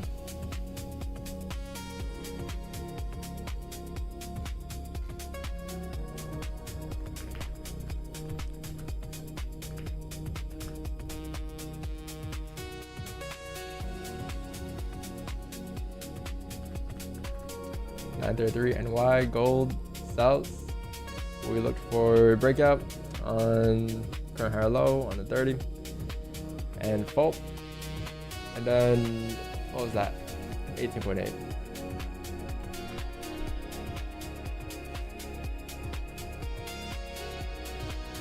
0.34%. True. So yeah, not bad. Did this even go up? Wait, let me see something. Yeah, I did. 153. Alright, chat. So yeah, 4003 just got tapped there, reacted right off of that zone there, right? So that's like your leg candle territory now. Like I think on MetaTrader it might be more obvious to look at, right? If you look on MetaTrader though, like this is like the leg candle that we were using. Let me just remove a bunch of these zones here for now. But you can see like right here, chat, this is like where the leg candle was, right? This one, that bullish candle right there. This one. So that's what I'm referring to when I'm talking about the leg candle here. And then this is anywhere here gets the body reaction, right? So yeah, let's see if this reacts. Let's see if you get more structure. But again, you have lots of clean traffic below here, so I wouldn't stress if we couldn't get runners, or if it ran in without us, like, because that was the plan. The plan was to mark up zones here, have B zones set up and everything, and then it's just up the price on what it wants to give us, right? In this case, it gives 18.5. We'll take it next trade.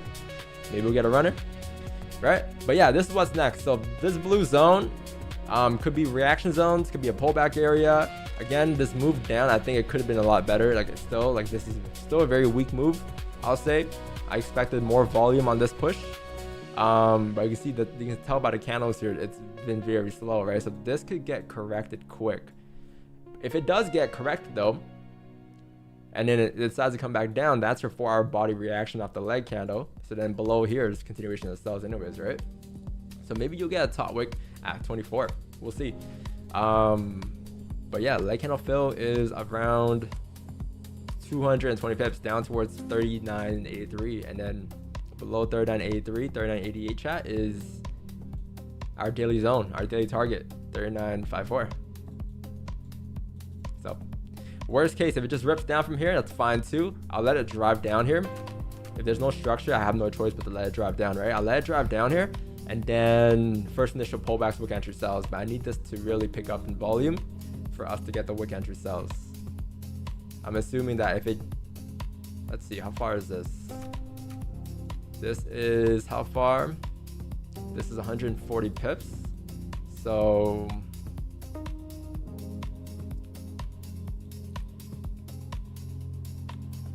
you know what, man? Maybe it might be a little lower, because here could still be higher lows. I'll say below, like into this zone. If you can come straight down towards like 39.76, 72, and then tap into those zones, pullback, first initial pullbacks, you can use like 39.88, like these zones to the left here as like wick entry sell zones. So basically, like, we're gonna have to let this fly down. I don't know if it is gonna fly down that far before pulling back, I don't know, but let's just say there's a situation where it just decides to continue driving down here, no pullbacks. The first pullback afterwards will be the wick entry sell, because you're looking for price to create a lower high to continue down, or to reverse. But either way, you'll get that structure before deciding where it wants to go next. But yeah, that's pretty much it. That's the next idea. Okay, chat. But these cells here, I'm gonna let this fly. So I need a confirmation of volume now, and that has not arrived yet.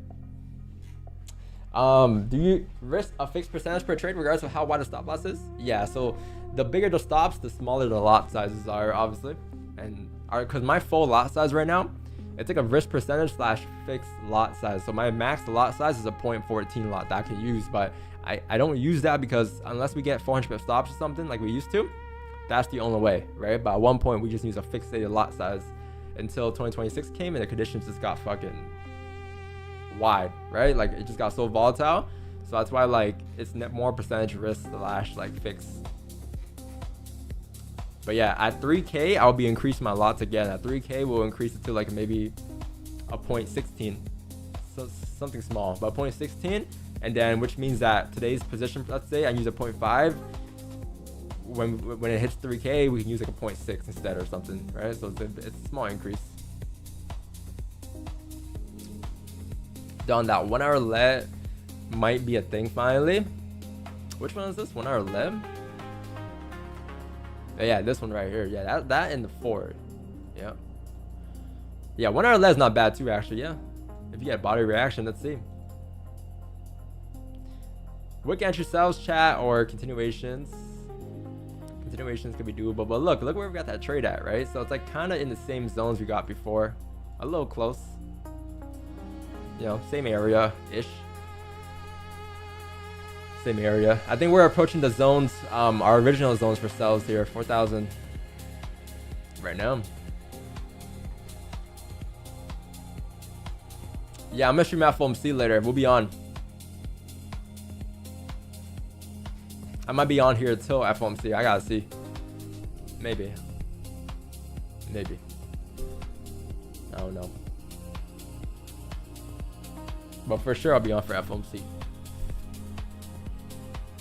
Chat, what percent did you guys get today? What did you guys get there? I got 0.35. I'll take it though. But let's put the trade record actually. So let's go 581.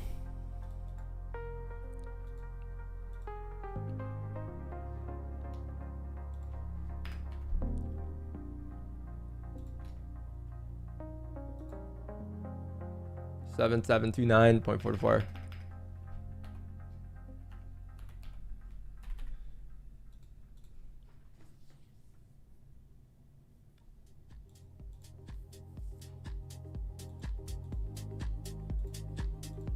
Wow, but yo, 3 more pips where we at 7,777.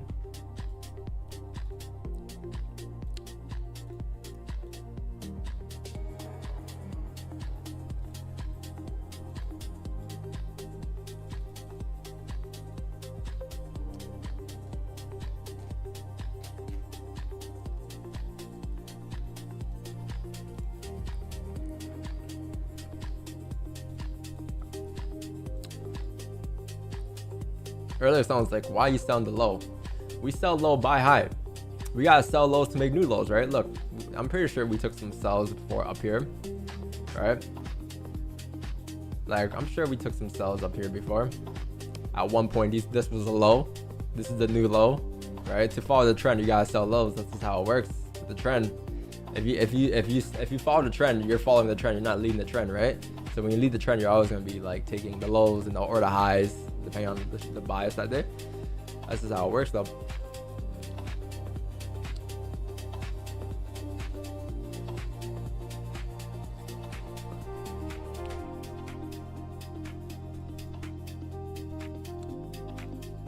Oh yeah, trade's taken. I gotta put that too. Gold sells plus.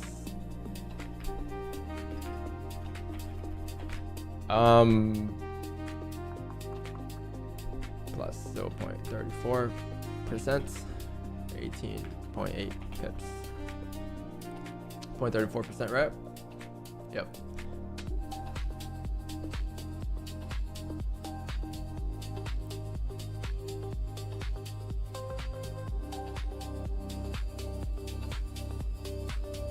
Let's see. Did it pick up? Not really, right?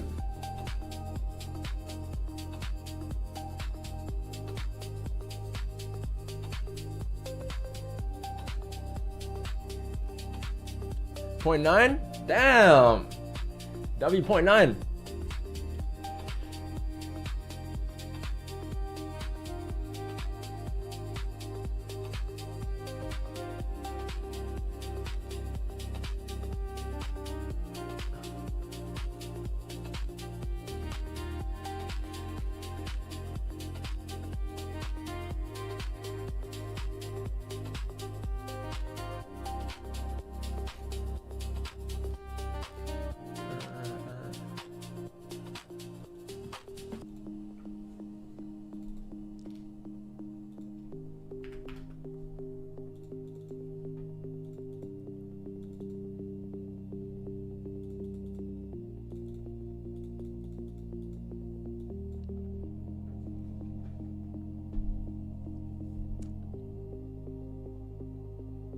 Damn, chat, it's been 6 months since our last loss. 6 months in 1 week. And in the last year, we've taken 1 loss, which was January. Our last loss before January was June 20th last year. Pretty crazy, pretty crazy.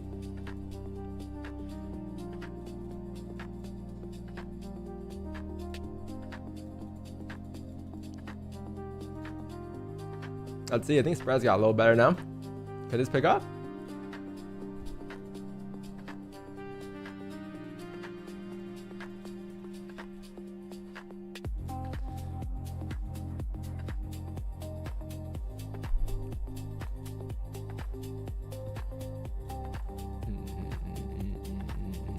A monthly candle, the monthly flip.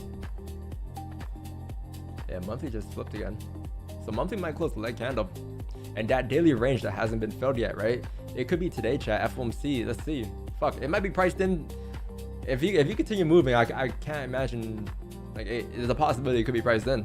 But yeah, if you start breaking below 39.40 today, right? Below there is the range fill that we've been talking about for 3 weeks now. So finally, we'll get that over with, right? And then we can actually start ranging for real. Or, you know, picking the direction for real after. So, bro, I'm just excited to stop using these zones. Because, like, literally every day for the last 3 weeks came onto the stream and marked up 1 zone, 2 zones, and 3 zones. Same exact areas every single day. Because we're not moving. But today looks like it's decent. This might be a lot of potential.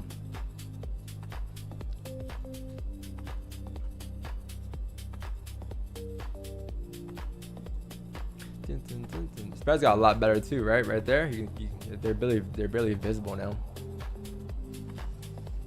Let's see. Leg candle getting filled into 4.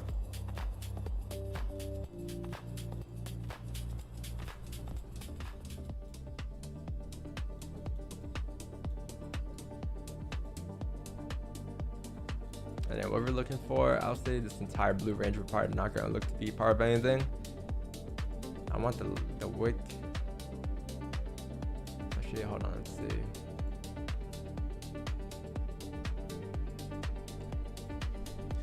What else do you got? So you have 40.85. Let's delete this for now. 1 hour left. That's basically around here.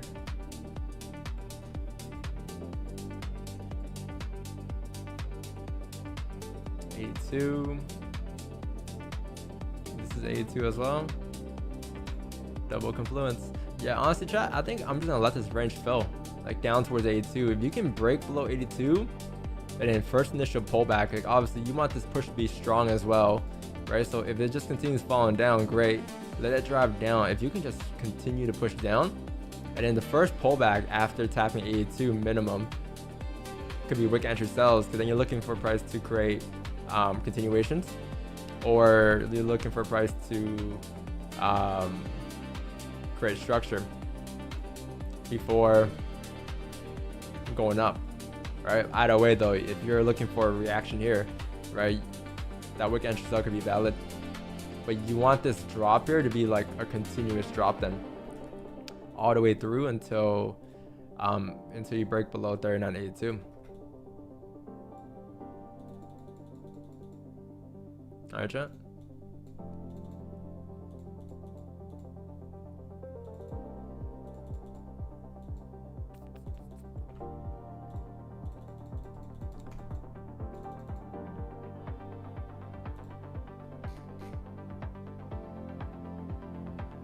Weekly fill, yeah, that's a weekly fill too.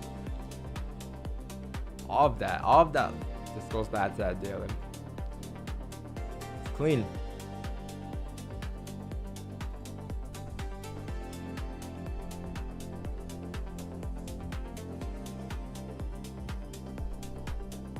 Yeah, so yeah, basically just if you can break below 82 here, really, if you can just drive straight down here, it's only gonna be, chat, you're only missing on 160 pips here, right? So, or at least for me, if you want to get in, you can get in position, but I'm gonna have to watch this drive down 150 and then first initial pullbacks after 150. Maybe that could be here for wick entry sells later on, like 4,002 areas. What's up, Chris? How far is this? So if it drops down 130 and then pushes back up 200, so like maybe 300, 320 in pips in total. We gotta wait for.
Market's looking not bad.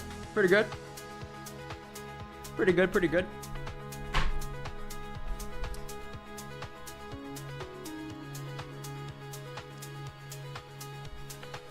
Can't really complain.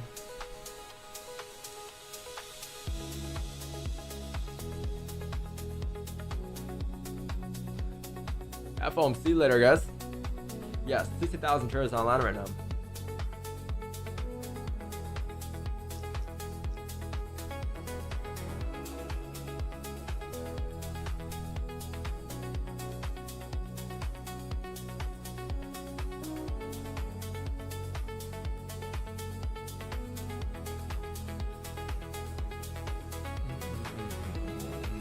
So we got pullbacks here.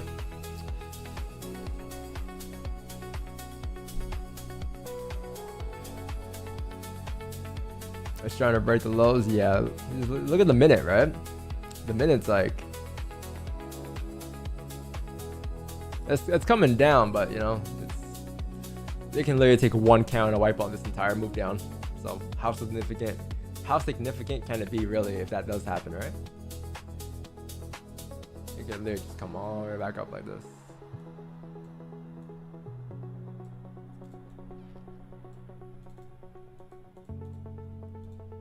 And if it does, we can still get wick entry sells at 40.62. That's still going to be a zone.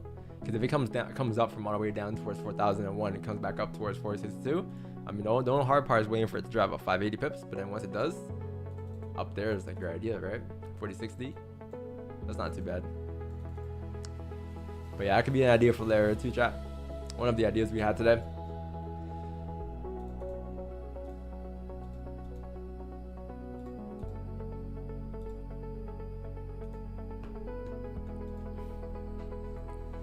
Hold on, chat. I'll be back in like 20 seconds.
This one here is 5-5.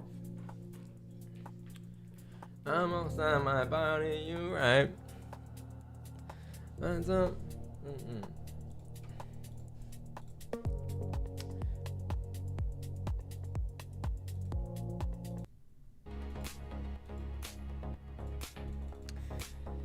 That was short-lived, chat. Let's see. Can we get a 1-2 pop, right? Like, remember what I was thinking about? If this is a slow move down, it could be a 1-2 correction back up. So, volume or directional might not be there yet, right? It may not be there yet. Chester, what's the plan? What are we gonna do until FOMC?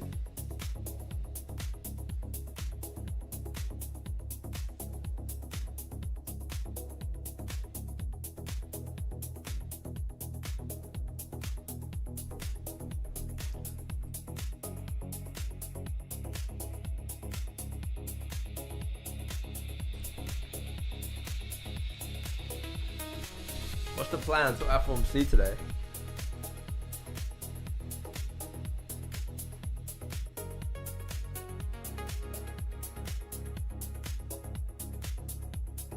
Flip a horse? Flip a horse.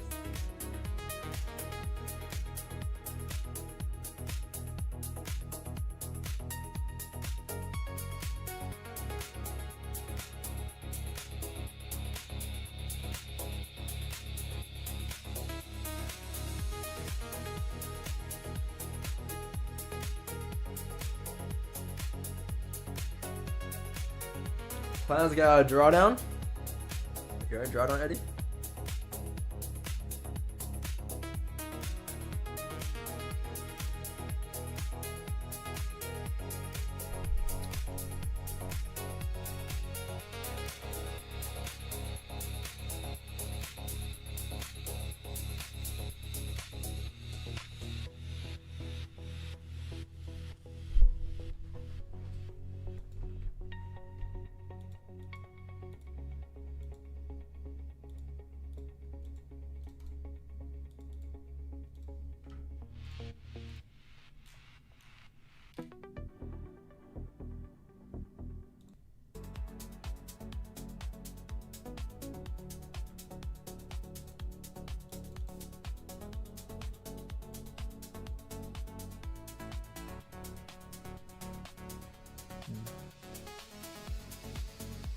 Diddy Master. All right.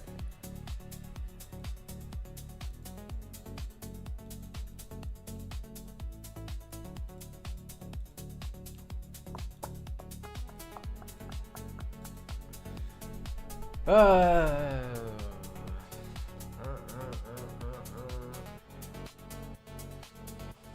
don't know what to do, guys. What time is it? FOMC is at 4 or 2 in 4 hours. We could hop off. I could leave this stream running and just like, you know, do what I gotta do and come back for 2. Could end stream. I don't know what to do. I don't know what to do. How's people always winning? I don't think of it like that. Every day's a new day for me, so I don't remember, like, I can care less if we're on, like, you know, a streak or whatever. It's just whatever, because that's how you get too caught up, right? So I try to just, you know, every day's a new day. I'm not on no win streak. I haven't. It's just a fresh day. What am I gonna do today? What ideas do I got cooking today? Do I have trades today? Do I not? I don't know, right? But I try to have short-term memory loss when it comes to trading. It's a cool stat though. Like, streaks are a cool stat, but they don't really justify anything or mean much.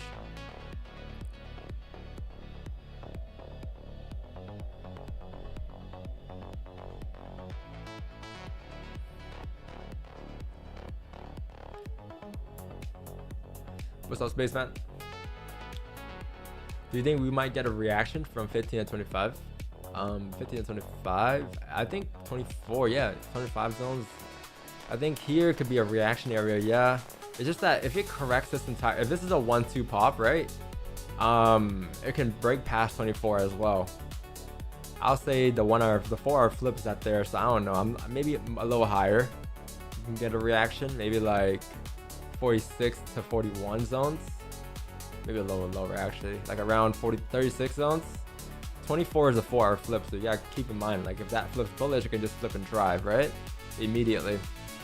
And since it's not too high of a time from just the 4. If it was a daily flip, weekly flip, different story. Weekly flip for us is like 40-60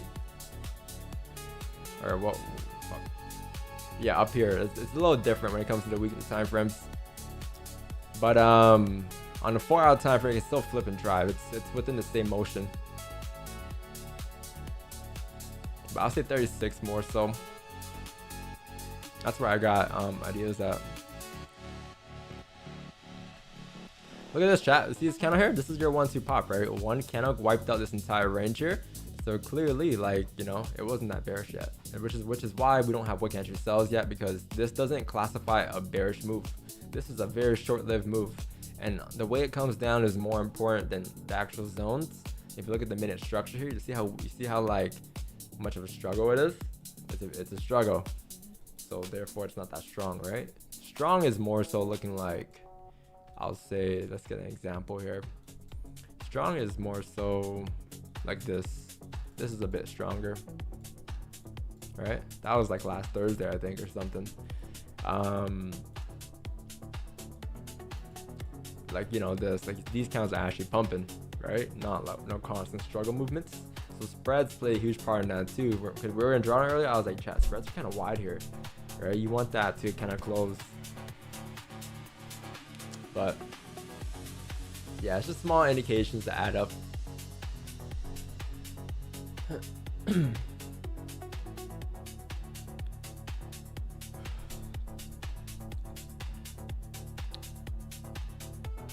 Yeah, move up could be a reaction. It could pick up. Spreads can get tighter, and at any given point it could just shift in volume, right?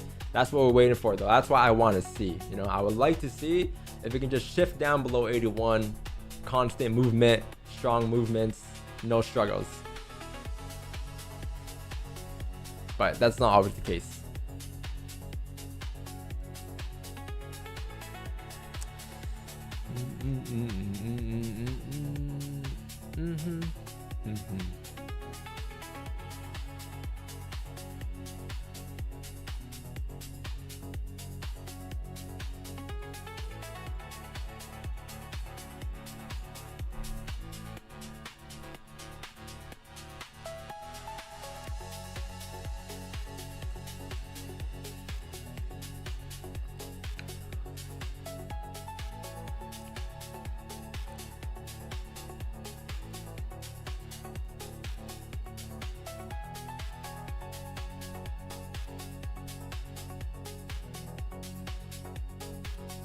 What are we at for the month?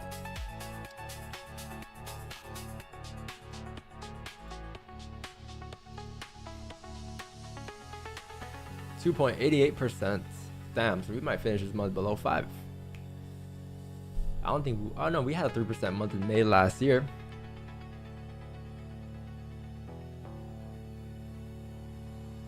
Not bad, not bad.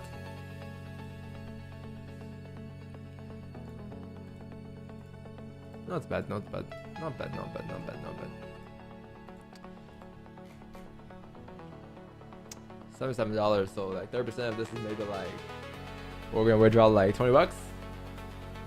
So that's not too bad. We'll still be above 2.7 for the month.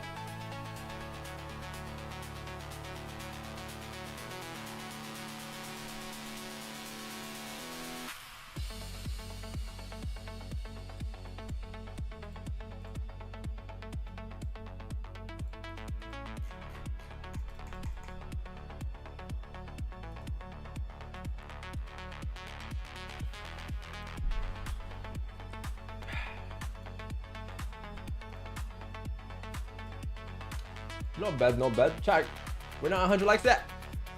We're 26 likes away from 100. If you guys are enjoying the stream today, hit the like button. Sub to the channel. We just hit 126,000. We're about 127 is the next. And then right there. So 130. 30.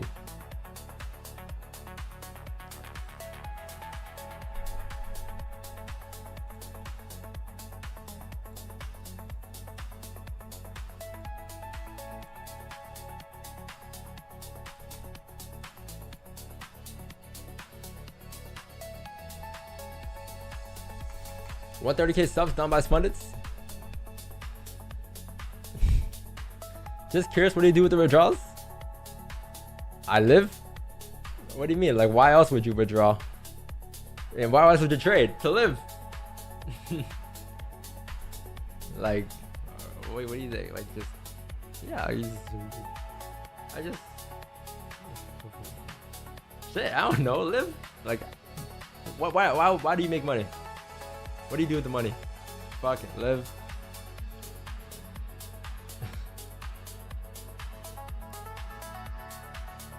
Oh, you talking about that stuff? Yeah, you want to keep a good chunk of it aside for taxes. You can go by whatever rule you want to go by. Percentages. 50%, you know, you can go like 80% you take, or you keep 80% you can save. It depends on you really when it comes to that. But yeah, you want to make sure you account for taxes. Or you got some next shit set up in like Dubai or something, then you can count, like, you know, but yeah. Depends. Not everyone here has to pay like 50% in taxes, right?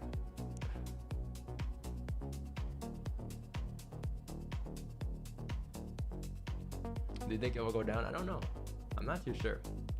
I want to see it go down, but I'm not too sure. I don't know. From here, I have no idea.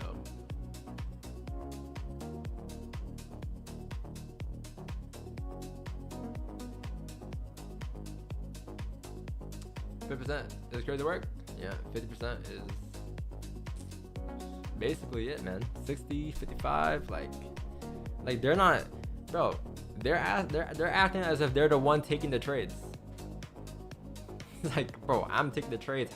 Why don't you start taking the trades and start taking the tax money?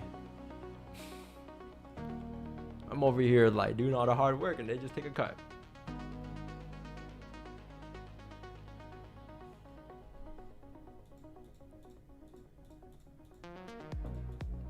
But yeah, you probably want to get an account to talk to you about that stuff.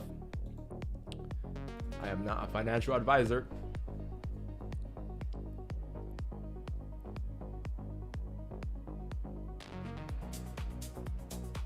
Jello.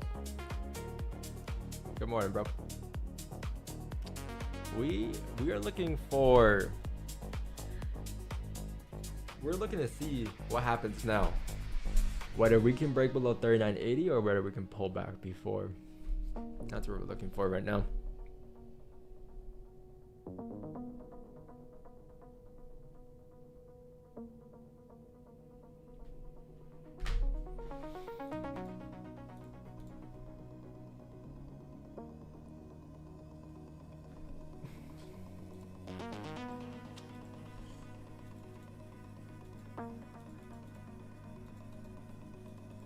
Looking at break out the blue zone at least right now, though. Do you think we are waiting for FOMC for a move?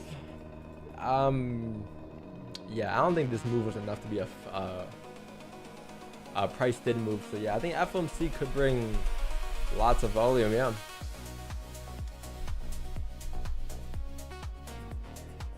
Could be lots of volume. Could be some. We can get a runner.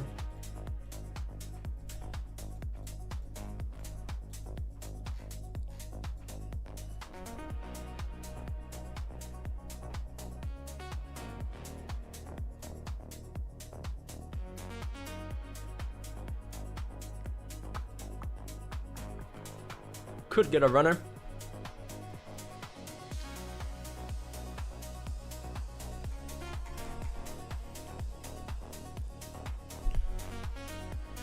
W, man.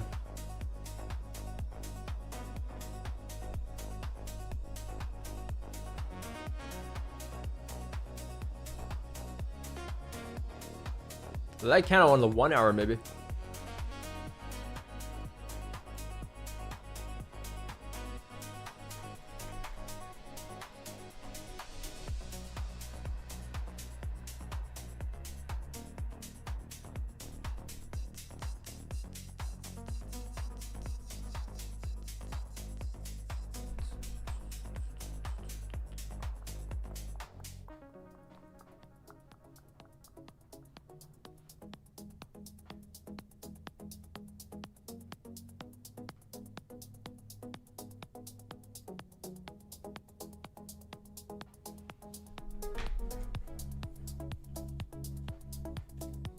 You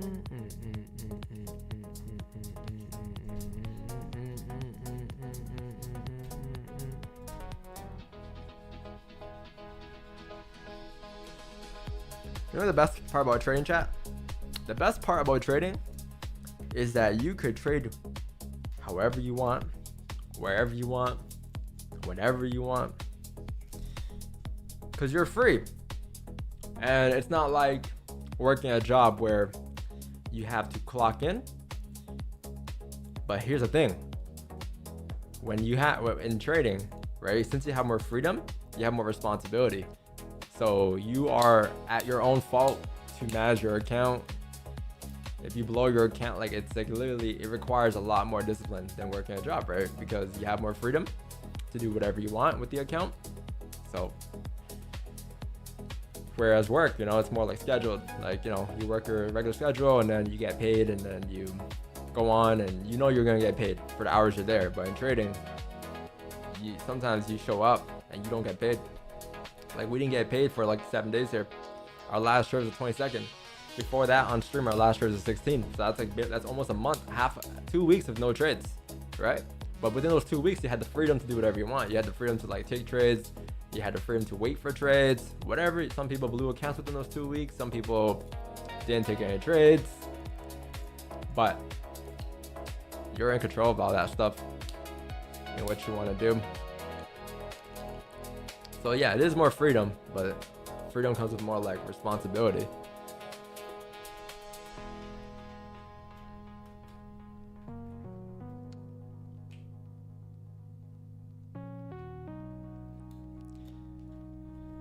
More decisions you gotta make.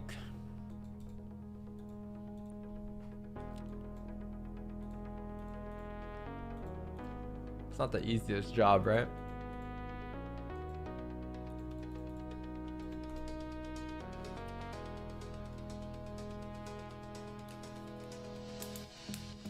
Not the easiest job, not the easiest hobby. It should be a hobby though. I don't see trading as like a full-time job though. I see it as a full-time hobby because like, yo, you're spending like 2 days, or what am I saying, 2 hours, 3 hours on the charts a day on average, you know? Unless you're like on a chart all day long from like morning till like afternoon till evening, then you know, that's like, what's the point? Like, we got into trading so we have a lot more free time, right? But if you're spending your whole entire day in a chart trying to scalp every minute candle, what's the point at that point? You might as well just clock in.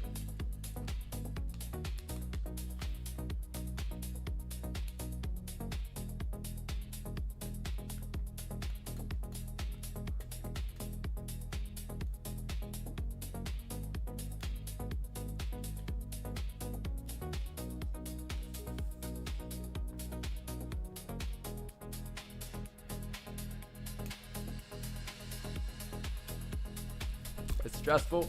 It doesn't have to be stressful. It doesn't have to be stressful. You can make it less stressful by, you know what? You know how you make it less stressful? Not by avoiding losses. You make it less stressful by accepting losses. So before you get into a trade, you know your 3 outcomes. It's the same 3 outcomes every time. So if you know the 3 outcomes, why are you stressed?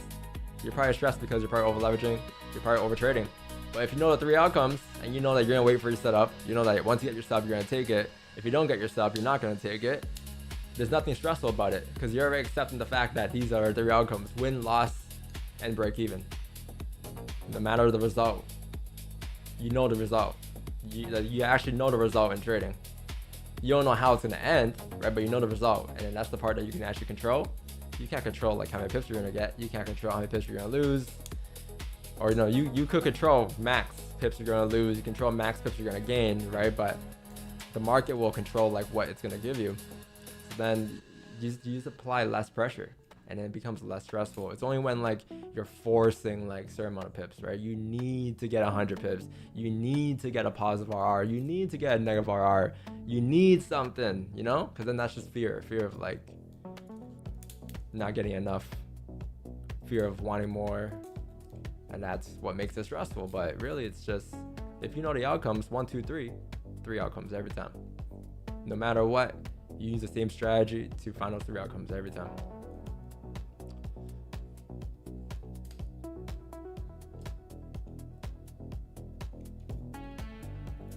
drawdown is, you know, annoying. Drawdown is, you could say drawdown is stressful. But if you know the 3 outcomes and you waited for your setups, you didn't just rush into the trade, you didn't take anything without missing a confluence, there's no need to stress, right?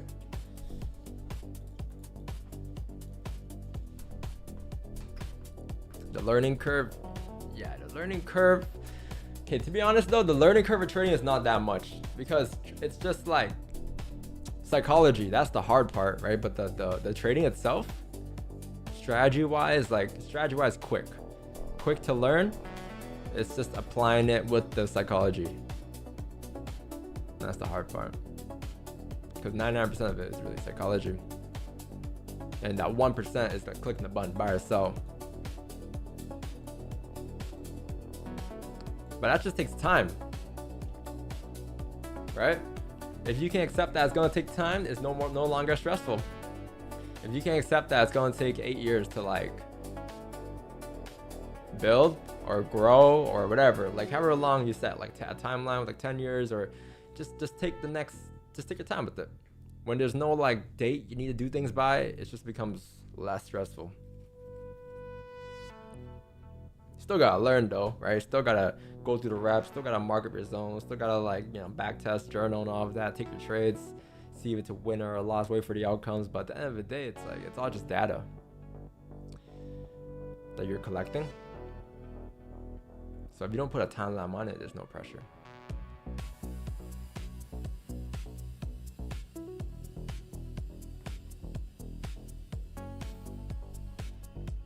Weekly bottom wick come in. Let's see, rebreak the lows. Was that today? 95. Yeah, that was today. Pretty slow though. I don't know, Chad. Do we call it? Do I call it and come back, or do I stay? Or do I leave the stream running and just come back? I don't know what to do. I actually don't know today. Solar system curves.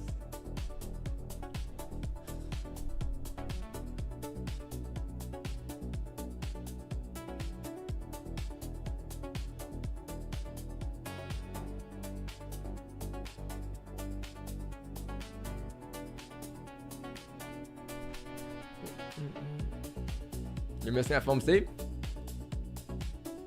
Oh yeah, it's 4 a.m. for you. Alright, bro. W day still for you.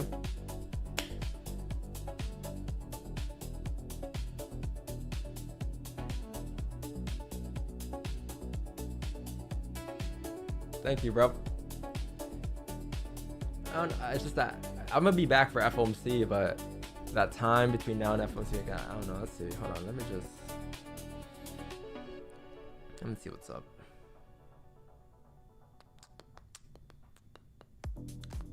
Try, if I do leave though, I'll come back maybe like at 1:30 p.m. Eastern. So then FOMC at 2 p.m. Eastern, right? So maybe 30 minutes before the prep, mark down my analysis and all of that, play the intro, and then 2 p.m. numbers come out, and then 2:30 Jerome Powell speaks, or not Jerome Powell speaks. What's his name? Kevin Walsh. He speaks, and when he speaks, that's when you can also pick up involvement as well. Kevin Walsh. Gotta stop saying Jerome, man. This is the second time with Kevin here. Honest question: how do you trade the news? I trade it the same way I trade this morning. I just wait for it. Like I don't look at it as news. Too much pressure when you look at it as news. It's just volume. So 2 p.m. there might be volume, might not be, because you don't want to get disappointed if there's not here. So just wait for volume, right? It's just another session. Wait for numbers to come out, and then we'll wait to see how it reflects the charts, you know. But I think when it comes to price action, it's the same things we're looking for, just same structure. But I'll usually do an analysis for that separate session,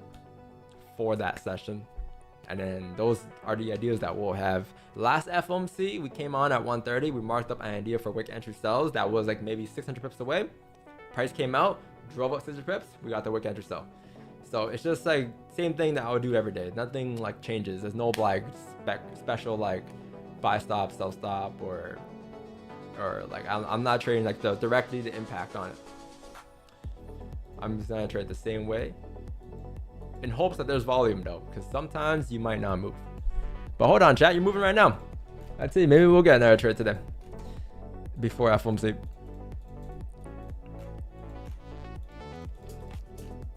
Let's see.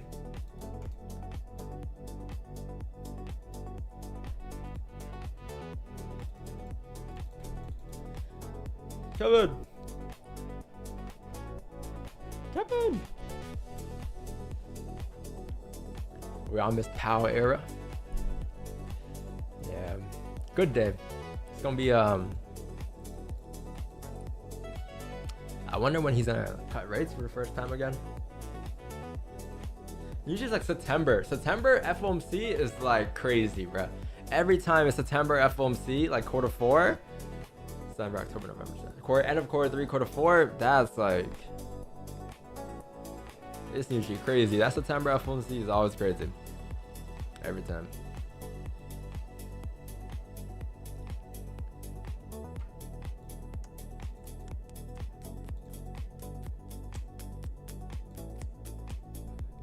Let's see. If I do iRacing,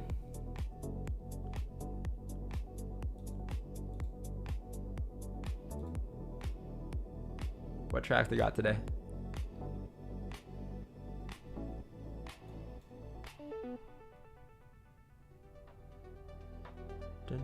They have Nordschleife today though. Nordschleife. Let's see. Look, they have the P911, the Porsche Cup. I could do the Porsche Cup. I haven't driven the Porsche Cup in forever though. Nordschleife. They have that this week. I'm not gonna race it though. No way. No way. No way. But I can practice on it. I don't have this track. There's also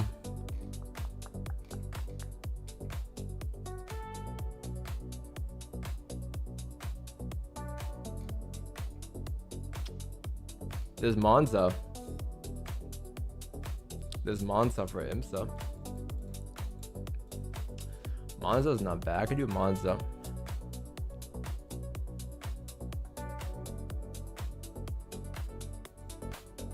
The only thing is, I don't know how to set up my stream for it. Let's see, what's in Formula? Formula, there's this track. I've never driven this track.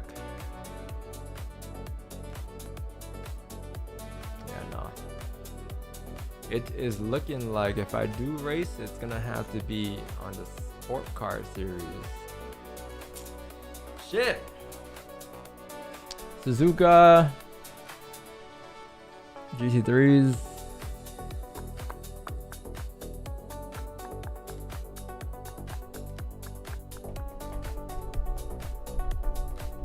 GT4 Suzuka Monza. Okay, this week just Monza. Monza's fucking crazy though, bro. Turn 1, everyone just goes crazy. It's always a crash.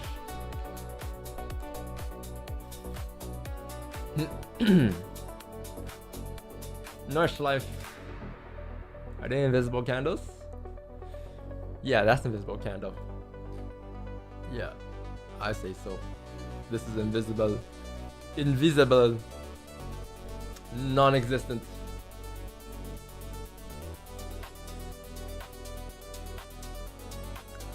Let's see, where's Cookie here? I need Cookie here. No Cookie here, I can't do it.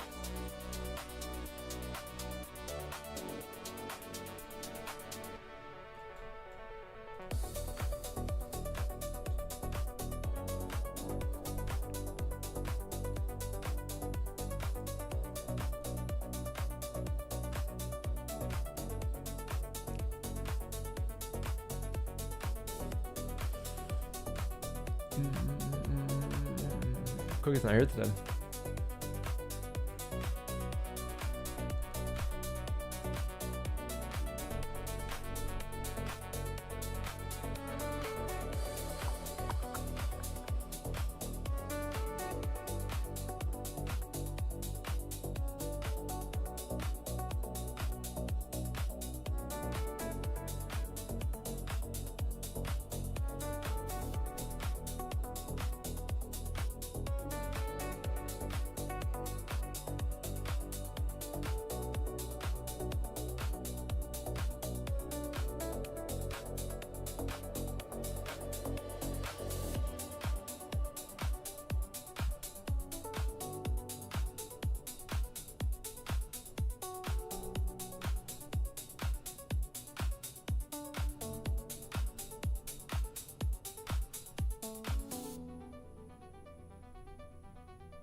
Damn.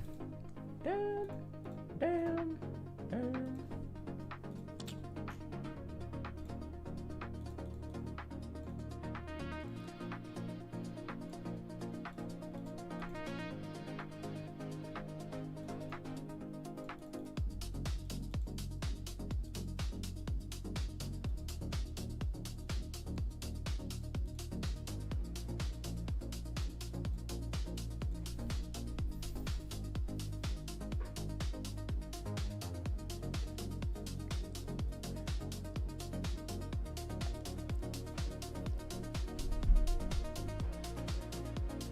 Damn.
I don't know what to do.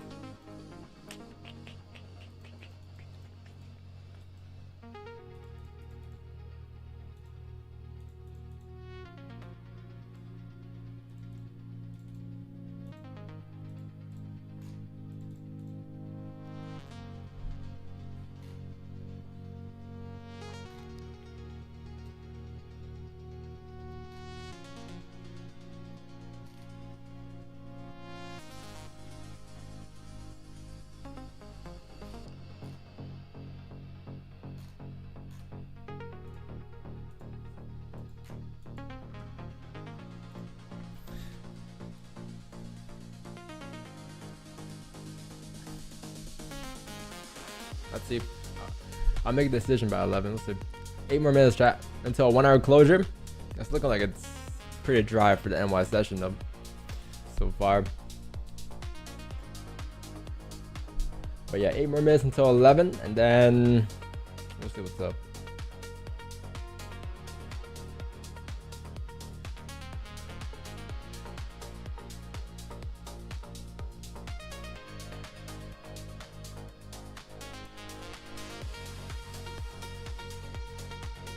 Oh.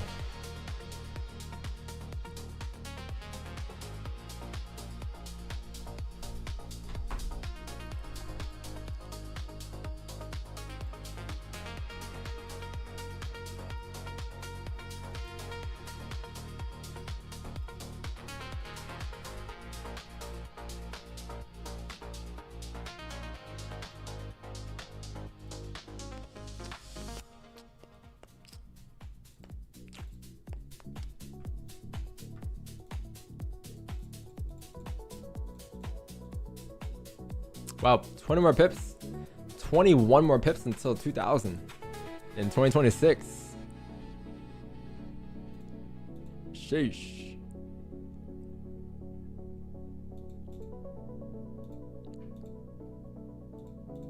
$100 wick entries. Wait, no, that's from last year. 30 wick entries. We really only taken like 2 type of entries this year. We took no flips, no celeries, no pineapples, no rebreaks. Just wick entries, current higher lows, and previous higher lows.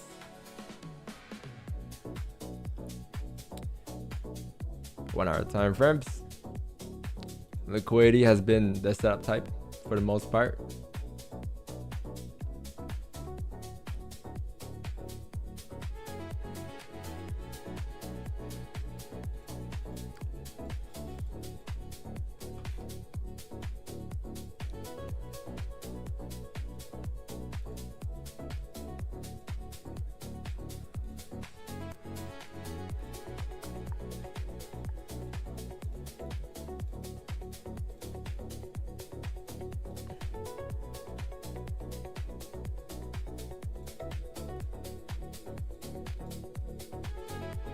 Oh shit, this was not. This is Asian. No, New York, New York.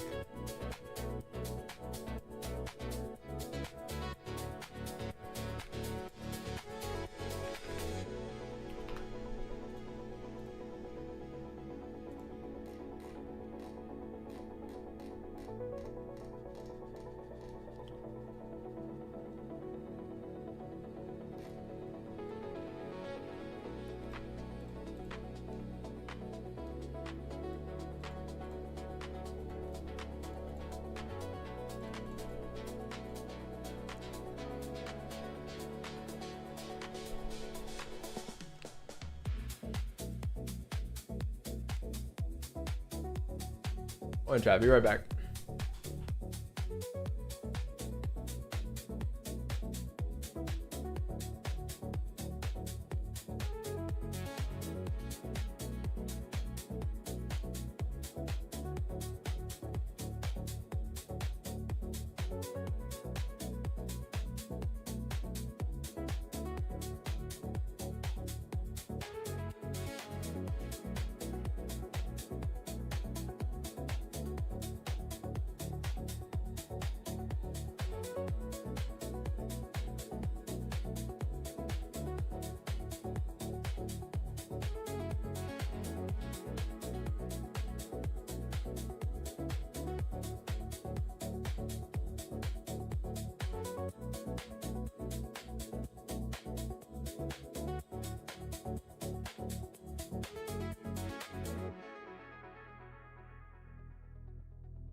All right, chat. I think we're gonna end it. I'm gonna end it, and then we'll come back for 11. Or what am I saying? For we'll come back for the FOMC, okay? Because I don't know. These markets are kind of dry, anyways. All right, chat. I don't know what to do, but I'm gonna get some food because I need to feel it for I'm gonna get food and then come back. All right, chat. But I think that's it for the NY session. We'll call it right there. And yeah. I will see y'all later on. All right, chat. Have a good day, everybody. Take it easy. And see you guys later. I'll be on probably like around 1:30, 1:15 around there, and then I'll be on to FOMC. All right. So yeah, peace out, chat. Take it easy. Peace, peace.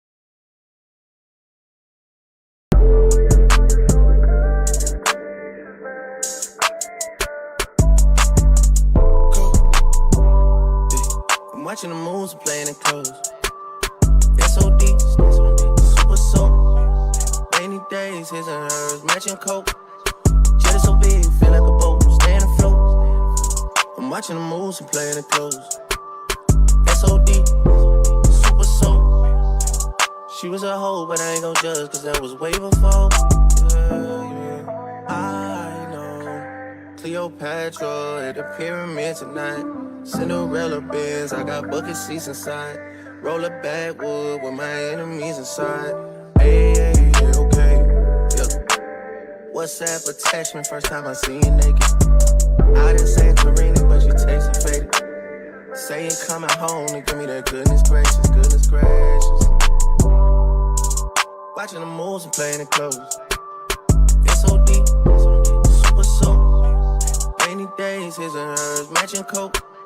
We fuck on a jet, it feel like a boat, staying afloat. I'm watching the moves and playing it close. SOD, super soap. She was a hoe, but I ain't gon' judge, cause that was way before. Grind on me, grind on me. Love it when you pressing that behind on me. Holding everybody heat, cause they won't find it on me.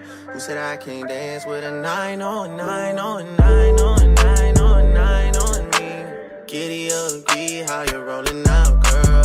Feel it in your system, codeine cow, girl. Who am I? Who am I? You know it's Mr. Big Time Eating, Mr. Not Sleeping, he's late night creeping. Both ears, right wrist, all that's freezing. You know I'm a dog, I'm a hard pass demon. Said she wanna ride, I'm like, hey, okay.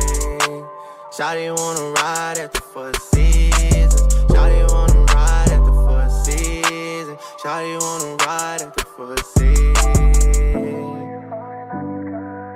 I'm watching the moves and playing it close. SOD, super soap. Rainy days, his and hers, matching coke. Jet so big, feel like a boat, staying afloat. I'm watching the moves and playing it close. SOD, super soap. She was a hoe, but I ain't gon' judge, cause that was way before.